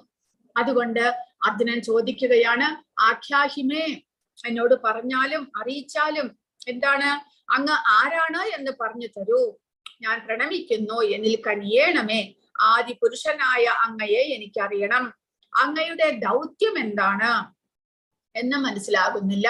അപ്പോൾ രണ്ട് ചോദ്യമാണ് അർജുനൻ ചോദിക്കുന്നത്. കാരണം അങ്ങ് ആരാണ്, രണ്ടാമത് അങ്ങയുടെ ദൗത്യം. ഇങ്ങനെയുള്ള ഒരു രൂപം എടുത്തുകൊണ്ട് അങ്ങ് ഇപ്പോൾ പ്രത്യക്ഷപ്പെട്ടതിന്റെ കാരണം എന്താണ്, ദൗത്യം എന്താണ് എന്നാണ് അർജുനൻ ചോദിക്കുന്നത്. കാരണം കൃഷ്ണനെ തന്റെ സുഹൃത്തായും പരമപുരുഷനായും അർജുനൻ അറിയാമായിരുന്നു. എന്നാൽ ഈ രൂപം ഇത് അർജുനന് മനസ്സിലാകുന്നില്ല. എല്ലാ യോദ്ധാക്കളെയും വായിലേക്ക് വിഴുങ്ങുന്ന ദംഷ്ട്രങ്ങളുള്ള ആ ഭീകരമായ രൂപം ഭഗവാന്റെ ഏത് രൂപമാണ്? ഭഗവാൻ ഇതുവരെ തന്റെ കാലരൂപത്തെ കുറിച്ച് അതിന് വിശദീകരിച്ചു കൊടുത്തിട്ടില്ല. ഭൗതിക പ്രപഞ്ചം മുഴുവനും തന്നിൽ അടങ്ങിയിരിക്കുന്നു എന്നെല്ലാം പറഞ്ഞു. പക്ഷേ കാലരൂപമായിട്ട് താൻ ഇങ്ങനെയൊരു രൂപത്തെ എടുക്കും എന്ന് ഭഗവാൻ പറഞ്ഞിട്ടില്ല. അതുകൊണ്ട് ആ രൂപത്തെ കണ്ടപ്പോൾ അർജുനന് വളരെയധികം വിസ്മയമാകുന്നു, അമ്പരപ്പാകുന്നു, കൂടാതെ പരിഭ്രാന്തിയുമാകുന്നു. ശ്രീ ഭഗവാൻ ഉവാച കാലോസ്മി ലോകക്ഷയകൃത് പ്രവൃദ്ധോ ലോകാൻ സമാഹർത്തുമിഹ പ്രവൃത്തഃ ഹൃദേ ത്വാം ന ഭവിഷ്യന്തി സർവേ ഏവ സ്ഥിതാഃ പ്രത്യനീകേഷു യോദ്ധാഃ തസ്മാത് ത്വമുത്തിഷ്ഠ യശോ ലഭസ്വ ജിത്വാ ശത്രൂൻ ഭുങ്ക്ഷ്വ രാജ്യം സമൃദ്ധം മയൈവൈതേ നിഹതാഃ പൂർവമേവ നിമിത്തമാത്രം ഭവ സവ്യസാചിൻ ദ്രോണം ച ഭീഷ്മം ച ജയദ്രഥം ച കർണം തഥാ ജ്ഞാനപി യോധവീരാൻ മയാ ഹതാംസ്ത്വം ജഹിമാ വ്യതിഷ്ഠാ യുജ്യസ്വ ജേതാശിരണേ സപത്നാൻ. അപ്പോൾ ഭഗവാൻ പറയുന്നത് എന്താണ്? ഞാൻ കാലമാകുന്നു. ഭഗവാൻ കാലമാകുകയാണെങ്കിൽ, ഭഗവാൻ തന്നെ എല്ലാം സംഹരിക്കുന്നുണ്ടെങ്കിൽ, പാണ്ഡവന്മാരുടെ നിർദ്ദേശം എന്താണ്? അവർക്കുള്ള നിർദ്ദേശം എന്താണ്? അവർ ഭഗവാന്റെ നിമിത്ത മാത്രം, ഒരു ആയുധം മാത്രം, ഭഗവാന്റെ കയ്യിലെ ഒരു ഉപകരണം മാത്രമാകുക നിങ്ങൾ. ബാക്കി കാര്യങ്ങളെല്ലാം തന്നെ ഭഗവാൻ സ്വയം നടത്തുന്നുണ്ട്. അപ്പോൾ നമ്മൾ ജീവാത്മാക്കൾക്ക് എന്താണ് ഈ ഭൗതിക പ്രപഞ്ചത്തിൽ എന്തുദ്ദേശമാണുള്ളത്? നമ്മുടെ ജീവിതത്തിന്റെ ഉദ്ദേശം എന്താണ്? ഭഗവാൻ പറയുന്നു, ഭഗവാൻ എല്ലാ പ്ലാനുകളും എല്ലാം തന്നെ ഭഗവാൻ നിർവഹിക്കും. പ്ലാൻ ഉണ്ടാക്കുന്നത് ഭഗവാൻ, അതിനെ പൂർത്തീകരിക്കുന്നത് ഭഗവാൻ. അപ്പോൾ ഇതിനിടയിൽ നമ്മൾ എന്താണ് ചെയ്യേണ്ടത്? ഭഗവാന്റെ കയ്യിലെ ആയുധം അല്ലെങ്കിൽ ഉപകരണം മാത്രമാകുക. അപ്പോൾ കുരുക്ഷേത്ര യുദ്ധക്കളത്തിൽ ഭഗവാൻ തീരുമാനിച്ചിരിക്കുന്നു ആരെല്ലാം മരിക്കണം, ആരെല്ലാം ജീവിക്കണം. അതിനുശേഷം യുദ്ധം കഴിഞ്ഞ ശേഷം ആര് രാജാവാകണം, ഈ ഭൂമി എങ്ങനെ ഭരിക്കപ്പെടണം, ധർമ്മം എങ്ങനെ പുനഃസ്ഥാപിക്കണം, ഇതെല്ലാം തന്നെ ഭഗവാൻ തീരുമാനിച്ചു കഴിഞ്ഞിരിക്കുന്നു. അപ്പോൾ അവിടെ കൂടിയിരിക്കുന്നവരിൽ ആ യുദ്ധത്തിൽ ഭഗവാന്റെ ഭക്തന്മാരായിട്ടുള്ള പാണ്ഡവന്മാർക്കുള്ള ഒരേ ഒരു നിർദ്ദേശം, അവർ ഭഗവാൻ പറയുന്നത് പോലെ അതേപോലെ അനുസരിക്കുക. വേറെ ഒന്നുമില്ല. ഭഗവാൻ കയ്യിലെ ഉപകരണങ്ങളാകുക. അത്ര മാത്രമേ പാണ്ഡവർക്കുള്ള ദൗത്യമായിട്ട് ഭഗവാൻ കൊടുത്തിട്ടുള്ളൂ. അപ്പോൾ പരമാത്മാവ് എന്ന നിലയിൽ ഭഗവാൻ കൃഷ്ണൻ തന്റെ ഇഷ്ടപ്രകാരം എല്ലാ പ്രപഞ്ച സംഭവങ്ങളെയും നിയന്ത്രിക്കുന്നു. കാലം എന്ന നിലയിൽ അദ്ദേഹം എല്ലാത്തിനെയും നാശത്തിലേക്ക് തള്ളിവിടുകയും ചെയ്യും. അപ്പോൾ അതിന്റെ ഇടയിൽ പാണ്ഡവരുടെ റോൾ എന്താണ്? നിമിത്ത മാത്രം എന്നാണ് ഭഗവാൻ പറയുന്നത്. സമസ്ത ലോകങ്ങളെയും സംഹരിക്കുന്ന കാലമാകുന്നു ഞാൻ. ഈ കാണുന്ന ജനങ്ങളെ എല്ലാം നശിപ്പിക്കുവാനാണ് ഞാൻ ഇവിടെ സന്നിഹിതനായിരിക്കുന്നത്. നിങ്ങൾ പാണ്ഡവരൊഴികെ രണ്ട് കക്ഷിയിലും പെട്ട യോദ്ധാക്കൾ ഏവരും കൊല്ലപ്പെടും. അതിനാൽ എഴുന്നേൽക്കൂ, പൊരുതി യശസ് നേടാൻ തയ്യാറാകൂ. ശത്രുക്കളെ ജയിച്ചിട്ട് സമൃദ്ധമായ രാജ്യം ഭരിക്കൂ. ഞാൻ അവരെ മുമ്പ് തന്നെ കൊന്നു കഴിഞ്ഞിരിക്കുന്നു. നീ കേവലം ഒരായുധമാകുന്നതേയുള്ളൂ എന്നാണ് ഭഗവാൻ പറയുന്നത്. ദ്രോണൻ, ഭീഷ്മൻ, ജയദ്രഥൻ, കർണൻ എന്നിവരും മറ്റു മഹാരഥന്മാരും ഇപ്പോൾ തന്നെ എന്നാൽ കൊല്ലപ്പെട്ടു കഴിഞ്ഞു. അവരെ കൊല്ലുന്നതിൽ നിനക്ക് ദുഃഖം വേണ്ട. നീ പൊരുതുക മാത്രം ചെയ്താൽ മതി, ശത്രുക്കൾ തോറ്റുപോകും. അപ്പോൾ ഭഗവാന്റെ കരുണയെ കുറിച്ച് നമുക്ക് ഇവിടെയും പറയാൻ സാധിക്കും. കാരണം ഭഗവാനാണ് എല്ലാം ചെയ്യുന്നത്. പ്ലാൻ ചെയ്തത് ഭഗവാനാണ്. മഹാഭാരതം എന്നുള്ള ആ ഒരു സംഭവം ഉണ്ടാക്കിയത് ഭഗവാനാണ്. കാരണം നമ്മൾ തുടക്കത്തിലേക്ക് പോകണം. അതായത് ഭൂമിക്ക് ഭാരം വർദ്ധിച്ചുകൊണ്ട് കൃഷ്ണന്റെ ജനന സമയത്തെ കുറിച്ച് നമ്മൾ മനസ്സിലാക്കണം. ഭൂമിയിൽ അസുര രാജാക്കന്മാർ മൂലം ആ അധർമ്മം വർദ്ധിച്ച്, അധർമ്മം എന്നുള്ളത് ഭഗവാൻ 4-ാമത്തെ അധ്യായത്തിൽ പറയുന്നുണ്ട്. അതായത് എപ്പോഴാണോ ഈ ഭൗതിക പ്രപഞ്ചത്തിൽ ഭഗവാന്റെ ആ ഭഗവത്ഗീത, ഭഗവാൻ മുന്നേ ഭഗവത്ഗീത ഉപദേശിച്ചിട്ടുണ്ട്. അത് സൂര്യവംശത്തിലൂടെ ഈ ഭൂമിയിൽ പ്രചരിച്ചു കൊണ്ടിരുന്നു. പക്ഷേ കാലത്തിന്റെ പ്രവാഹത്താൽ അതെല്ലാം നഷ്ടമായി പോയി. അങ്ങനെ ഭഗവാന്റെ ഉപദേശങ്ങൾ നഷ്ടമാകുന്നു എന്നതിന്റെ അർത്ഥം ധർമ്മം നഷ്ടമാകുന്നു, അധർമ്മം തഴച്ചു വളരുന്നു എന്നാണ് അർത്ഥം. കാരണം എത്ര കാലം ഭഗവാന്റെ ഉപദേശപ്രകാരം, ഭഗവത്ഗീതയിലെ ഉപദേശങ്ങൾ പ്രകാരം ഭൂമിയിലെ ജനങ്ങൾ അതനുസരിച്ച് ജീവിക്കുന്നുവോ അത്ര കാലം ഈ ഭൂമിയിൽ ധർമ്മം നിലനിൽക്കും. എപ്പോൾ അധർമ്മം തഴച്ചു വളരുന്നു എന്ന് നമ്മൾ പറയുന്നത് ഈ ഭഗവത്ഗീത പ്രകാരമുള്ള ഭഗവാന്റെ ഉപദേശപ്രകാരം ജീവിക്കുന്ന ജനങ്ങൾ കുറഞ്ഞു വരുമ്പോഴാണ്. അപ്പോൾ ജനങ്ങൾ തന്നിഷ്ടപ്രകാരം ജീവിക്കാൻ ആരംഭിക്കുന്നു. അസുര സ്വഭാവം വർദ്ധിച്ചു വരുന്നു. ഭഗവാന്റെ ഭക്തന്മാർ കുറഞ്ഞു വരുന്നു. പിന്നീട് ധർമ്മമില്ലാതായി അധർമ്മം തഴച്ചു വളരുന്നു. അങ്ങനെ അധർമ്മം തഴച്ചു വളർന്ന സമയത്ത് ദ്വാപര യുഗത്തിൽ ഭൂമിക്ക് ഭാരം വർദ്ധിച്ചപ്പോൾ ഭൂമി ബ്രഹ്മാവിന്റെ അടുക്കൽ പോയിട്ട് പറയുന്നു, അസുര സ്വഭാവികളായിട്ടുള്ള ജനങ്ങളുടെ പ്രവർത്തികൾ മൂലം, അധർമ്മം മൂലം എനിക്ക് ഇവരെ ഒന്നും താങ്ങിക്കൊണ്ട് നടക്കാൻ സാധിക്കുന്നില്ല.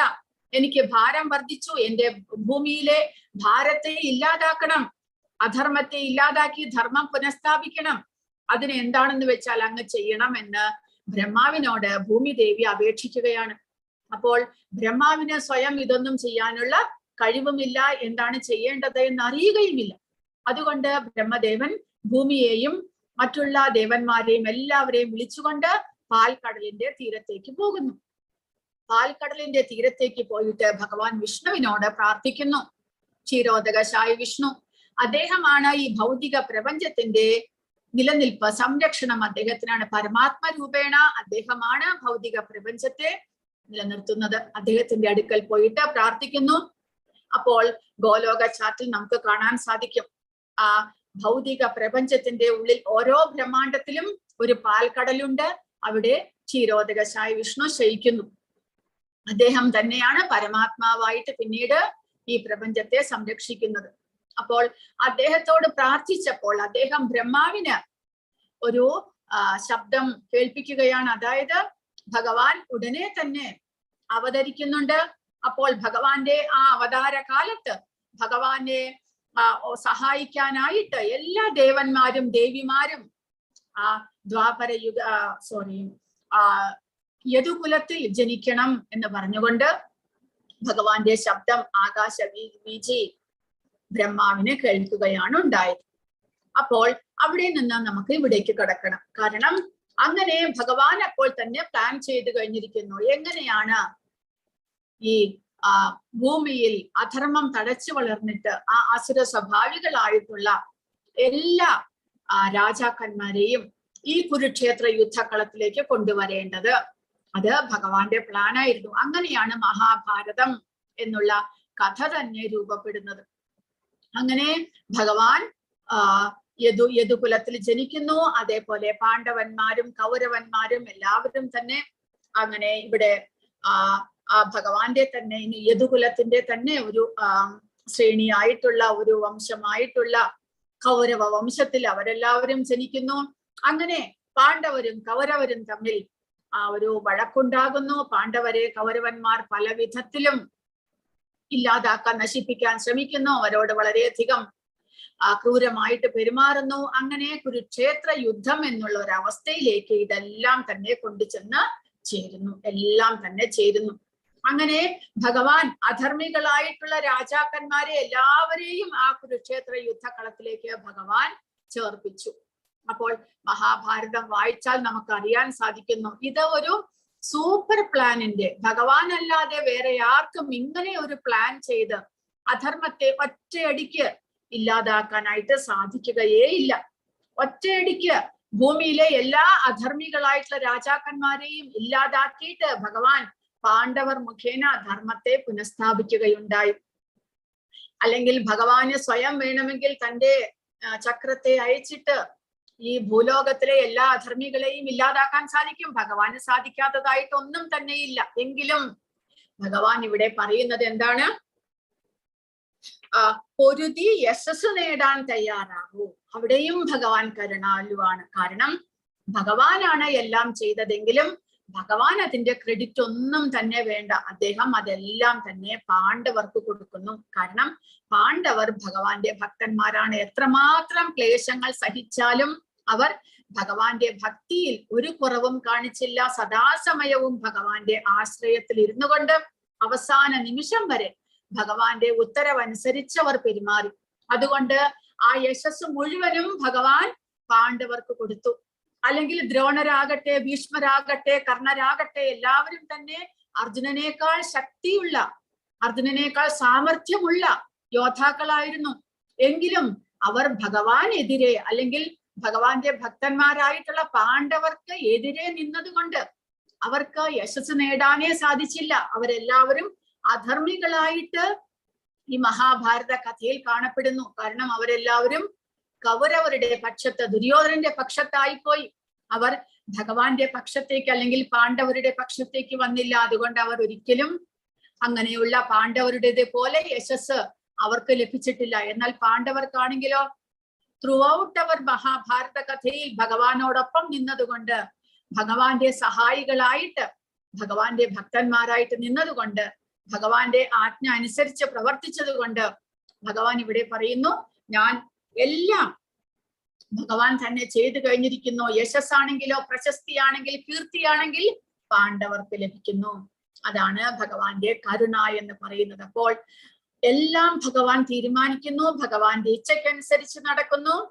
നമ്മുടെ ദൗത്യം എന്നുള്ളത് ഭഗവാനോടൊപ്പം നിൽക്കുക, ഭഗവാന്റെ പ്ലാനിനനുസരിച്ച് നമ്മൾ പ്രവർത്തിക്കുക, അത്ര മാത്രമേ ഉള്ളൂ എന്നാണ് നമ്മൾ മനസ്സിലാക്കേണ്ടത്. സംഹാരമൂർത്തിയായ കാലത്തിന്റെ വടിവ് എടുത്തിരിക്കുകയാണ് കൃഷ്ണൻ. പാണ്ഡവരൊഴികെ മറ്റു പോരാളികളെല്ലാം വധിക്കപ്പെടും. അർജുനന് യുദ്ധം ചെയ്യാൻ താല്പര്യമില്ലായിരുന്നു. യുദ്ധം ചെയ്യാതിരിക്കുകയാണ് നല്ലത് എന്ന് അർജുനൻ ചിന്തിച്ചു. പക്ഷേ ഇവിടെ ഭഗവാൻ ഇവിടെ കാണിച്ചു കൊടുക്കുന്നു, നേരിട്ട് നീ യുദ്ധം ചെയ്താലും ഇല്ലെങ്കിലും ഇവിടെ ഇവരെല്ലാവരും സന്നിഹിതരായിട്ടുള്ള എല്ലാവരും തന്നെ കൊല്ലപ്പെടും എന്നാണ് ഭഗവാൻ പറയുന്നത്. അപ്പോൾ അർജുനൻ ഭഗവാന്റെ ആജ്ഞ അനുസരിച്ച് യുദ്ധം ചെയ്യുകയാണെങ്കിൽ പ്രശസ്തി അർജുനന് ലഭിക്കും. ചെയ്തില്ലെങ്കിലോ അർജുനന്റെ കീർത്തി നഷ്ടപ്പെടുകയും ചെയ്യും. അപ്പോൾ മരണത്തെ തടയാൻ ആർക്കും ആവില്ല. വാസ്തവത്തിൽ അവരെല്ലാവരും കൊല്ലപ്പെട്ടു കഴിഞ്ഞിരിക്കുന്നു എന്നാണ് ഭഗവാൻ പറയുന്നത്. അപ്പോൾ ഭഗവാന്റെ ഇച്ഛയ്ക്കനുസരിച്ച് എല്ലാം, കാരണം കാലം എന്നുള്ളത് ഇവിടെ പ്രഭുപാദ പറയുന്നത് സംഹാരപരമാണ് കാലം. സകല പ്രതിഭാസങ്ങളും ഭഗവാന്റെ ഹിതമനുസരിച്ച് മറഞ്ഞു പോകണം എന്നതാണ് പ്രകൃതി നിയമം. ഈ പ്രകൃതിയുടെ, ഭൗതിക പ്രകൃതിയുടെ നിയമം അതാണ്. എല്ലാം ജനിക്കുന്നു, വളരുന്നു, കുറച്ചു കാലം അതേപോലെ നിലനിൽക്കുന്നു, പിന്നീട് റീപ്രൊഡക്റ്റ് അല്ലെങ്കിൽ എന്തെങ്കിലും ആ ശരീരത്തിൽ നിന്ന് എന്തെങ്കിലും ഉൽപ്പാദിപ്പിക്കപ്പെടുന്നു, പിന്നീടോ വാർദ്ധക്യം, ജരാനരകൾ, പിന്നീട് മരണം. ഈ ഭൗതിക പ്രപഞ്ചത്തിലെ ഒന്നും തന്നെ സ്ഥായിയായിട്ട് നിൽക്കുന്നില്ല. ആ കാലം എന്നുള്ളത് അതാണ്. ടൈം അല്ലെങ്കിൽ കാലം എന്നുള്ളത് എല്ലാത്തിനെയും സംഹരിക്കുന്ന ഒരു പ്രതിഭാസമായിട്ടാണ് ഈ പ്രകൃതിയിൽ കാണപ്പെടുന്നത്. ഭഗവാന്റെ ശക്തിയാണ് കാലം. ഭൗതിക പ്രകൃതി എങ്ങനെയാണോ ഭഗവാന്റെ ശക്തിയായിട്ടുള്ളത്, അതുപോലെ കാലവും ഭഗവാന്റെ ശക്തിയാണ്. ആ കാലത്തിന്റെ സ്വഭാവം എന്നുള്ളതാണ് ഇങ്ങനെ ക്ഷയം സംഭവിക്കുക. ഒന്നും ശാശ്വതമായിട്ട് നിലനിൽക്കുന്നില്ല. അതാണ് കാലം മാറുന്നതിനനുസരിച്ച് എല്ലാം തന്നെ ഇല്ലാതാകുന്നു, അപ്രത്യക്ഷമാകുന്നു. ജനിക്കുന്നു, വളരുന്നു, കുറച്ചുനാൾ നിലനിൽക്കുന്നു, റീപ്രൊഡ്യൂസ് ചെയ്യുന്നു, ഇല്ലാതാകുന്നു. അത് ആ കാലത്തിന്റെ പ്രഭാവം അനുസരിച്ചാണ് അങ്ങനെ നടക്കുന്നത്. അല്ലാന്നുണ്ടെങ്കിൽ ഈ ഭൗതിക പ്രപഞ്ചത്തിലെല്ലാം തന്നെ സ്റ്റില്ലായിട്ട്, നിശ്ചലമായിട്ട് നിന്നേനെ. ഒന്നിനും ജനനവുമില്ല, മരണവുമില്ല. അപ്പോൾ ജനനം, വളർച്ച, മരണം ഇതുണ്ടാകുന്നതിന്റെ കാര്യം, അതിന്റെ പുറകിലെ ശക്തി ഈ കാലമാണ്. അതുകൊണ്ട് ഭഗവാൻ ഇവിടെ അർജുനനോട് പറയുന്നത്, ഞാൻ കാലമായിട്ട് ഇവരെല്ലാം നശിപ്പിച്ചു കഴിഞ്ഞിരിക്കുന്നു, നിങ്ങൾ ഉപകരണം മാത്രമാക്കുക, എന്റെ കയ്യിലെ ഉപകരണങ്ങൾ. അത്ര മാത്രമേ ആകേണ്ട കാര്യമുള്ളൂ. അല്ലാതെ വളരെയധികം ടെൻഷൻ എടുക്കാനോ, അർജുനൻ ചെയ്തതുപോലെ ഇവരെല്ലാവരും മരിച്ചു പോകില്ലേ, എനിക്ക് ആരും ഉണ്ടാകില്ലേ, അർജുനൻ വിചാരിച്ചത് അങ്ങനെയാണ്. ഞാൻ യുദ്ധം ചെയ്ത് ഇവരെയെല്ലാം വധിക്കേണ്ടി വരുന്നു, അപ്പോൾ ഇവരെല്ലാം മരിക്കുന്നതിന്റെ കാരണം ഞാനായിത്തീരും, ആ പാപം ഞാൻ അനുഭവിക്കേണ്ടി വരും, എനിക്ക് നരകത്തിൽ പോകേണ്ടി വരും. ഇങ്ങനെയെല്ലാമാണ് അർജുനൻ വിചാരിച്ചത്. പക്ഷെ ഇവിടെ ഭഗവാൻ കാണിച്ചു കൊടുക്കുന്നു, നിങ്ങളല്ല ഇതിനെല്ലാത്തിനും കാരണമാകുന്നത്, ഞാൻ. എന്റെ കയ്യാൽ ഇവരെല്ലാവരും മരണപ്പെട്ടിരിക്കുന്നു, ഓൾറെഡി മരണപ്പെട്ടിരിക്കുന്നു എന്നാണ് ഭഗവാൻ പറയുന്നത്. അപ്പോൾ അർജുനൻ ഇതിനൊന്നിനും ഹേതുവാകുന്നില്ല. എല്ലാം ഭഗവാനാൽ നിയന്ത്രിക്കപ്പെടുന്നു, ഭഗവാനാൽ നടക്കപ്പെടുന്നു. അപ്പോൾ നമ്മുടെ അവസ്ഥയും അങ്ങനെയാണ്. 18ാമത്തെ അധ്യായത്തിൽ ഭഗവാൻ പറഞ്ഞു തരുന്നുണ്ട്. അതായത് ജീവജാലങ്ങളെല്ലാം തന്നെ പ്രവർത്തിക്കുന്നത് അവരുടെ ഇച്ഛപ്രകാരമല്ല, പിന്നെയോ ഈ ഭൗതിക പ്രകൃതിയുടെ ഗുണങ്ങളുടെ പ്രഭാവത്താലാണ് നമ്മൾ എല്ലാവരും പ്രവർത്തിക്കുന്നത്. ജീവാത്മാവ് ഒന്നും തന്നെ ചെയ്യുന്നില്ല. ഭഗവാന്റെ ഇച്ഛയ്ക്കനുസരിച്ച് ഭൗതിക പ്രകൃതി ഈ ശരീരത്തെ കൊണ്ട് പ്രവർത്തിപ്പിക്കുക മാത്രമാണ് ചെയ്യുന്നത്. നമ്മൾ അത് മനസ്സിലാക്കിക്കൊണ്ട്, ഭഗവാന്റെ ഇച്ഛയാണ് ഇവിടെ നടക്കുന്നത് എന്ന് മനസ്സിലാക്കിക്കൊണ്ട് ഭഗവാന്റെ ഇച്ഛയ്ക്കനുസരിച്ച് നീങ്ങാനായിട്ട് നമ്മൾ പരിശ്രമിക്കുക.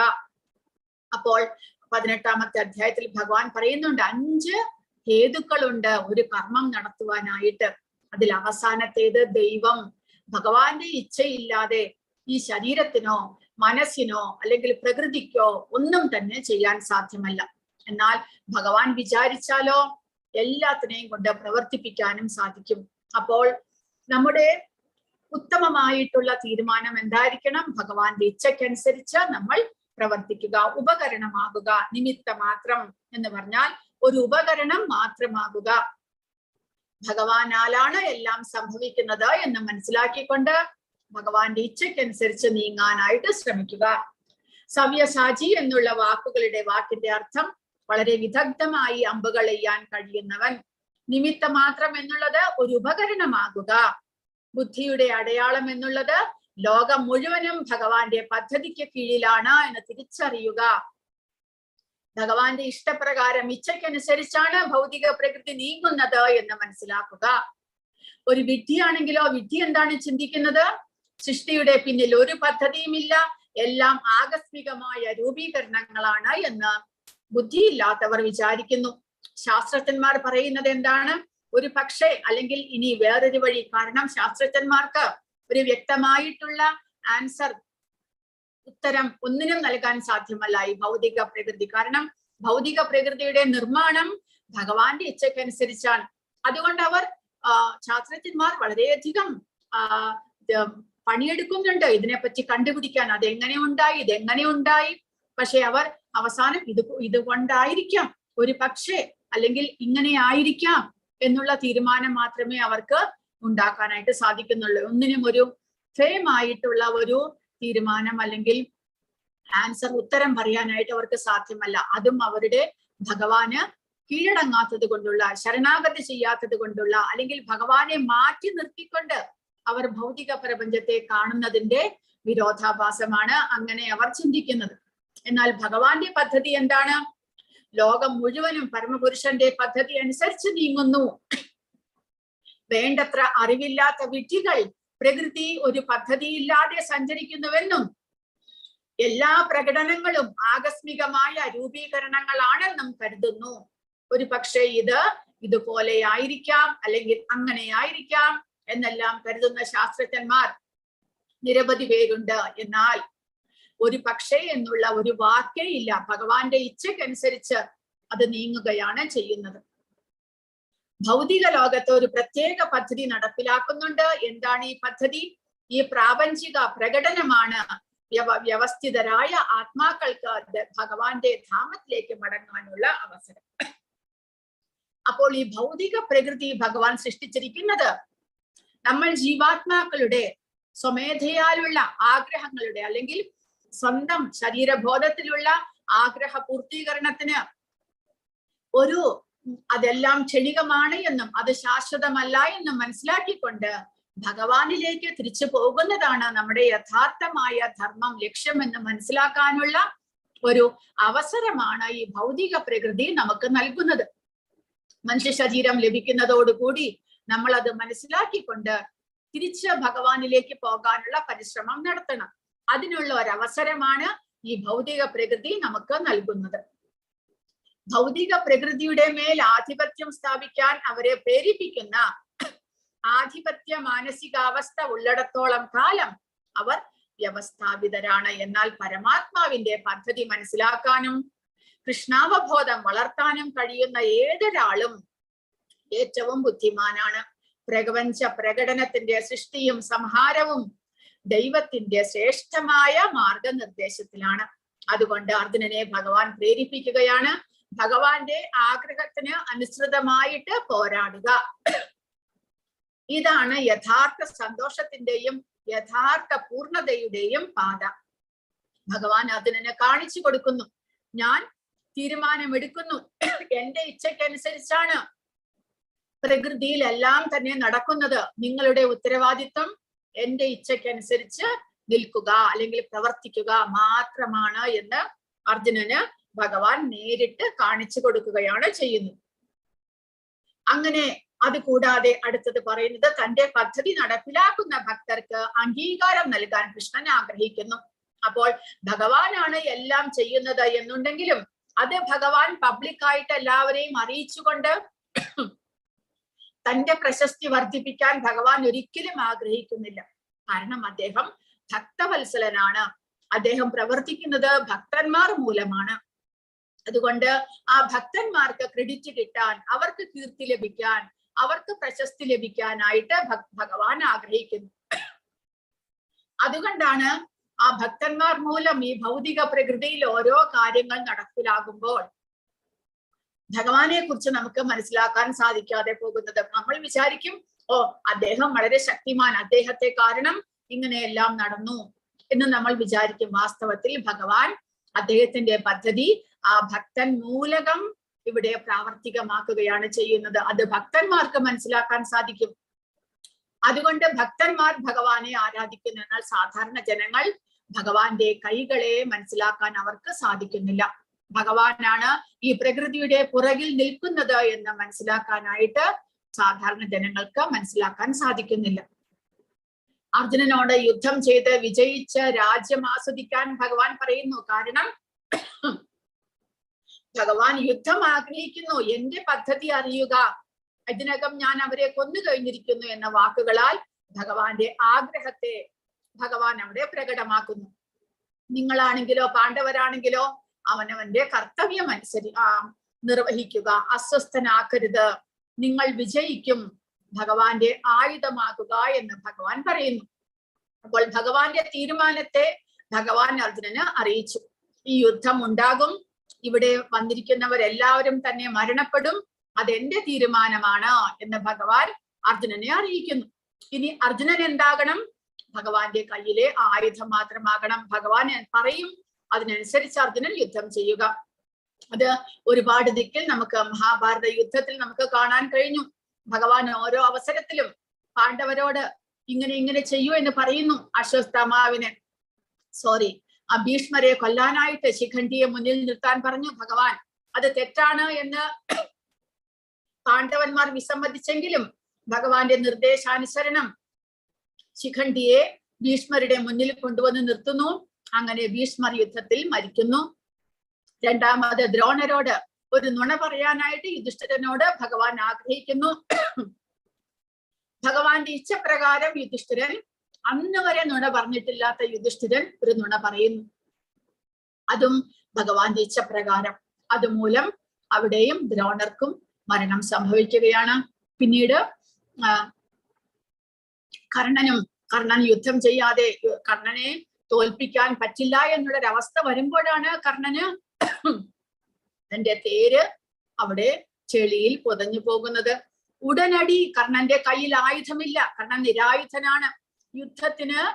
യുദ്ധത്തിന്റെ നിയമത്തിന് എതിരാണ് ആ പ്രവൃത്തി. എങ്കിലും അർജുനനോട് ഭഗവാൻ പറയുന്നു, ഇപ്പോൾ കർണനെ അമ്പെയ്ത് വീഴ്ത്താനായിട്ട്. അർജുനൻ മടിക്കുന്നുണ്ട്, കാരണം യുദ്ധത്തിന്റെ നിയമത്തിന് എതിരാണ് ആ പ്രവൃത്തി. എങ്കിലും ഭഗവാന്റെ ആജ്ഞ അർജുനൻ പാലിക്കുന്നു. അങ്ങനെ കർണനെയും വീഴ്ത്തുന്നു. അതിന്റെ അർത്ഥം, എന്റെ ആയുധമാകുക, ഞാൻ പറയുന്നത് കേൾക്കുക, എന്റെ ഇച്ഛക്കനുസരിച്ച് പ്രവർത്തിക്കുക എന്നാണ് ഭഗവാൻ പറയുന്നത്. അങ്ങനെ ഭഗവാന്റെ പദ്ധതി മനസ്സിലാക്കാനും പിന്തുടരാനുമുള്ള ജീവിതം രൂപപ്പെടുത്തുക. ശ്രീല പ്രഭുപാദ പറയുന്നത്, എല്ലാ പദ്ധതികളും ഭഗവാൻ പരമപുരുഷന്റെ നിർദ്ദേശപ്രകാരമാണ് നടക്കുന്നത്. എന്നാൽ അദ്ദേഹം തന്റെ ഭക്തരോട് വളരെ ദയയും കരുണയും ഉള്ളവനാണ്. അതിന്റെ കീർത്തി ഭക്തർക്ക് നൽകാൻ അദ്ദേഹം ആഗ്രഹിക്കുന്നു. അദ്ദേഹത്തിന്റെ ആഗ്രഹപ്രകാരം അദ്ദേഹത്തിന്റെ പദ്ധതി നടപ്പിലാക്കുന്ന അദ്ദേഹത്തിന്റെ ഭക്തർ, അവർക്ക് ആ കീർത്തിയെ ഭഗവാൻ നൽകുന്നു. അതിനാൽ എല്ലാവരും കൃഷ്ണാവബോധത്തിൽ പ്രവർത്തിക്കുകയും ഒരു ആത്മീയ ഗുരുവിന്റെ മാധ്യമത്തിലൂടെ പരമപുരുഷനെ മനസ്സിലാക്കുകയും ചെയ്യുന്ന വിധത്തിൽ ജീവിതം നീങ്ങണം. പരമപുരുഷന്റെ പദ്ധതികൾ അദ്ദേഹത്തിന്റെ കാരുണ്യത്താൽ മനസ്സിലാക്കപ്പെടുന്നു. അതാണ് സാധാരണ മനുഷ്യർക്ക് മനസ്സിലാക്കാൻ സാധിക്കുന്നില്ല. എന്നാൽ ഭഗവാന്റെ ഒരു ഭക്തന്റെ, ഒരു ആചാര്യന്റെ നിർദ്ദേശപ്രകാരം കൃഷ്ണാവബോധത്തിലൂടെ നമ്മൾ മുന്നോട്ട് നീങ്ങുമ്പോൾ ഭഗവാന്റെ പദ്ധതി എന്താണ്, അദ്ദേഹത്തിന്റെ ആഗ്രഹം എന്താണ് എന്ന് നമുക്ക് മനസ്സിലാക്കാനായിട്ട് സാധിക്കുന്നു. ഭക്തരുടെ പദ്ധതികളും അദ്ദേഹത്തിന്റെ പദ്ധതികൾ പോലെ മികച്ചതാണ്. അത്തരം പദ്ധതികൾ പിന്തുടരുകയും നിലനിൽപ്പിനായുള്ള പോരാട്ടത്തിൽ ജയിക്കുകയും വേണം. അപ്പോൾ ഈ ഭൗതിക പ്രകൃതിയിൽ നമ്മൾ ഓരോരുത്തരും തന്നെ പ്രവർത്തിക്കുന്നത് നിലനിൽപ്പിനായിക്കൊണ്ടാണ്. കാരണം ഈ ശരീരത്തെ ഇവിടെ നിലനിർത്താൻ വേണ്ടിയിട്ട്, നമ്മുടെ ആഗ്രഹങ്ങളെല്ലാം നടപ്പിലാക്കാൻ വേണ്ടിയിട്ട് നമ്മൾ പരിശ്രമിക്കുന്നു. അപ്പോൾ ആ നിലനിൽപ്പ് എങ്ങനെ വേണം? ശരീരബോധത്തിൽ വേണോ, കൃഷ്ണാവബോധത്തിൽ വേണോ, ജീവാത്മാവിനെ നമ്മൾ സ്വതന്ത്രനാക്കണോ അല്ല വീണ്ടും വീണ്ടും ബന്ധനത്തിലാക്കണമോ എന്നുള്ളത് നമ്മുടെ ഇച്ഛ അനുസരിച്ചുണ്ടാകും. അപ്പോൾ ഭഗവാൻ എങ്ങനെ ജീവാത്മാവിനെ സ്വതന്ത്രനാക്കാം, അതിനനുസരിച്ച് എന്റെ പദ്ധതി അനുസരിച്ച് നിങ്ങൾ നീങ്ങുക എന്ന് പറയുന്നു. ആ ഭഗവാന്റെ പദ്ധതി മനസ്സിലാക്കാനായിട്ട് നമ്മൾ ഒരു ആചാര്യന്റെ ശിക്ഷണത്തിൽ അദ്ദേഹത്തിന്റെ നിയന്ത്രണ പ്രകാരം അദ്ദേഹത്തിന്റെ നിർദ്ദേശപ്രകാരമുള്ള ഒരു ജീവിതം നയിക്കുക. അതുവഴി ഭഗവാന്റെ ഇച്ഛയ്ക്കനുസരിച്ച് നമുക്ക് നീങ്ങാൻ സാധിക്കും. അത് നമുക്ക് ഭഗവാന്റെ അനുഗ്രഹം ലഭിക്കുവാനായിട്ട് നമുക്ക് സാധിക്കുന്നു. അങ്ങനെ അർജുനനും പാണ്ഡവന്മാരും എങ്ങനെ ഭഗവാന്റെ ഇച്ഛയ്ക്കനുസരിച്ച് നീങ്ങി ഭഗവാന്റെ അനുഗ്രഹത്താൽ ഈ ഭൗതിക ഭൂമിയിൽ ധർമ്മം പുനഃസ്ഥാപിക്കാനായിട്ട് ഭഗവാനെ സഹായിച്ചുവോ, അതുപോലെ നമ്മൾ എല്ലാവരും ഭഗവാനുമായിട്ട് ബന്ധപ്പെടാനുള്ള ഒരവസരം ലഭിക്കാനായിട്ട് പ്രഭുപാദരുടെ നിർദ്ദേശപ്രകാരമുള്ള ഒരു ജീവിതം നയിക്കുകയും അങ്ങനെ ഭഗവാനുമായിട്ട് ചേരാനുള്ള ഒരവസരം അല്ലെങ്കിൽ ഭക്തിയിലേക്ക് മുന്നേറാനും നമ്മളും പരിശ്രമിക്കണം. ഹരേ കൃഷ്ണ. ആർക്കെങ്കിലും എന്തെങ്കിലും ചോദ്യങ്ങളോ സംശയങ്ങളോ ഉണ്ടെങ്കിൽ ചോദിക്കുക. അറ്റൻഡൻസ് ലിങ്ക് വന്നില്ല. സൂര്യമാതാജിയോട് പറഞ്ഞില്ലല്ലോ. അടുത്ത ആഴ്ച ഇടാൻ പറയാം മാതാജി. അവരെ ഇനി കിട്ടുമോ എന്റെ ക്ലാസ്സും കഴിഞ്ഞു.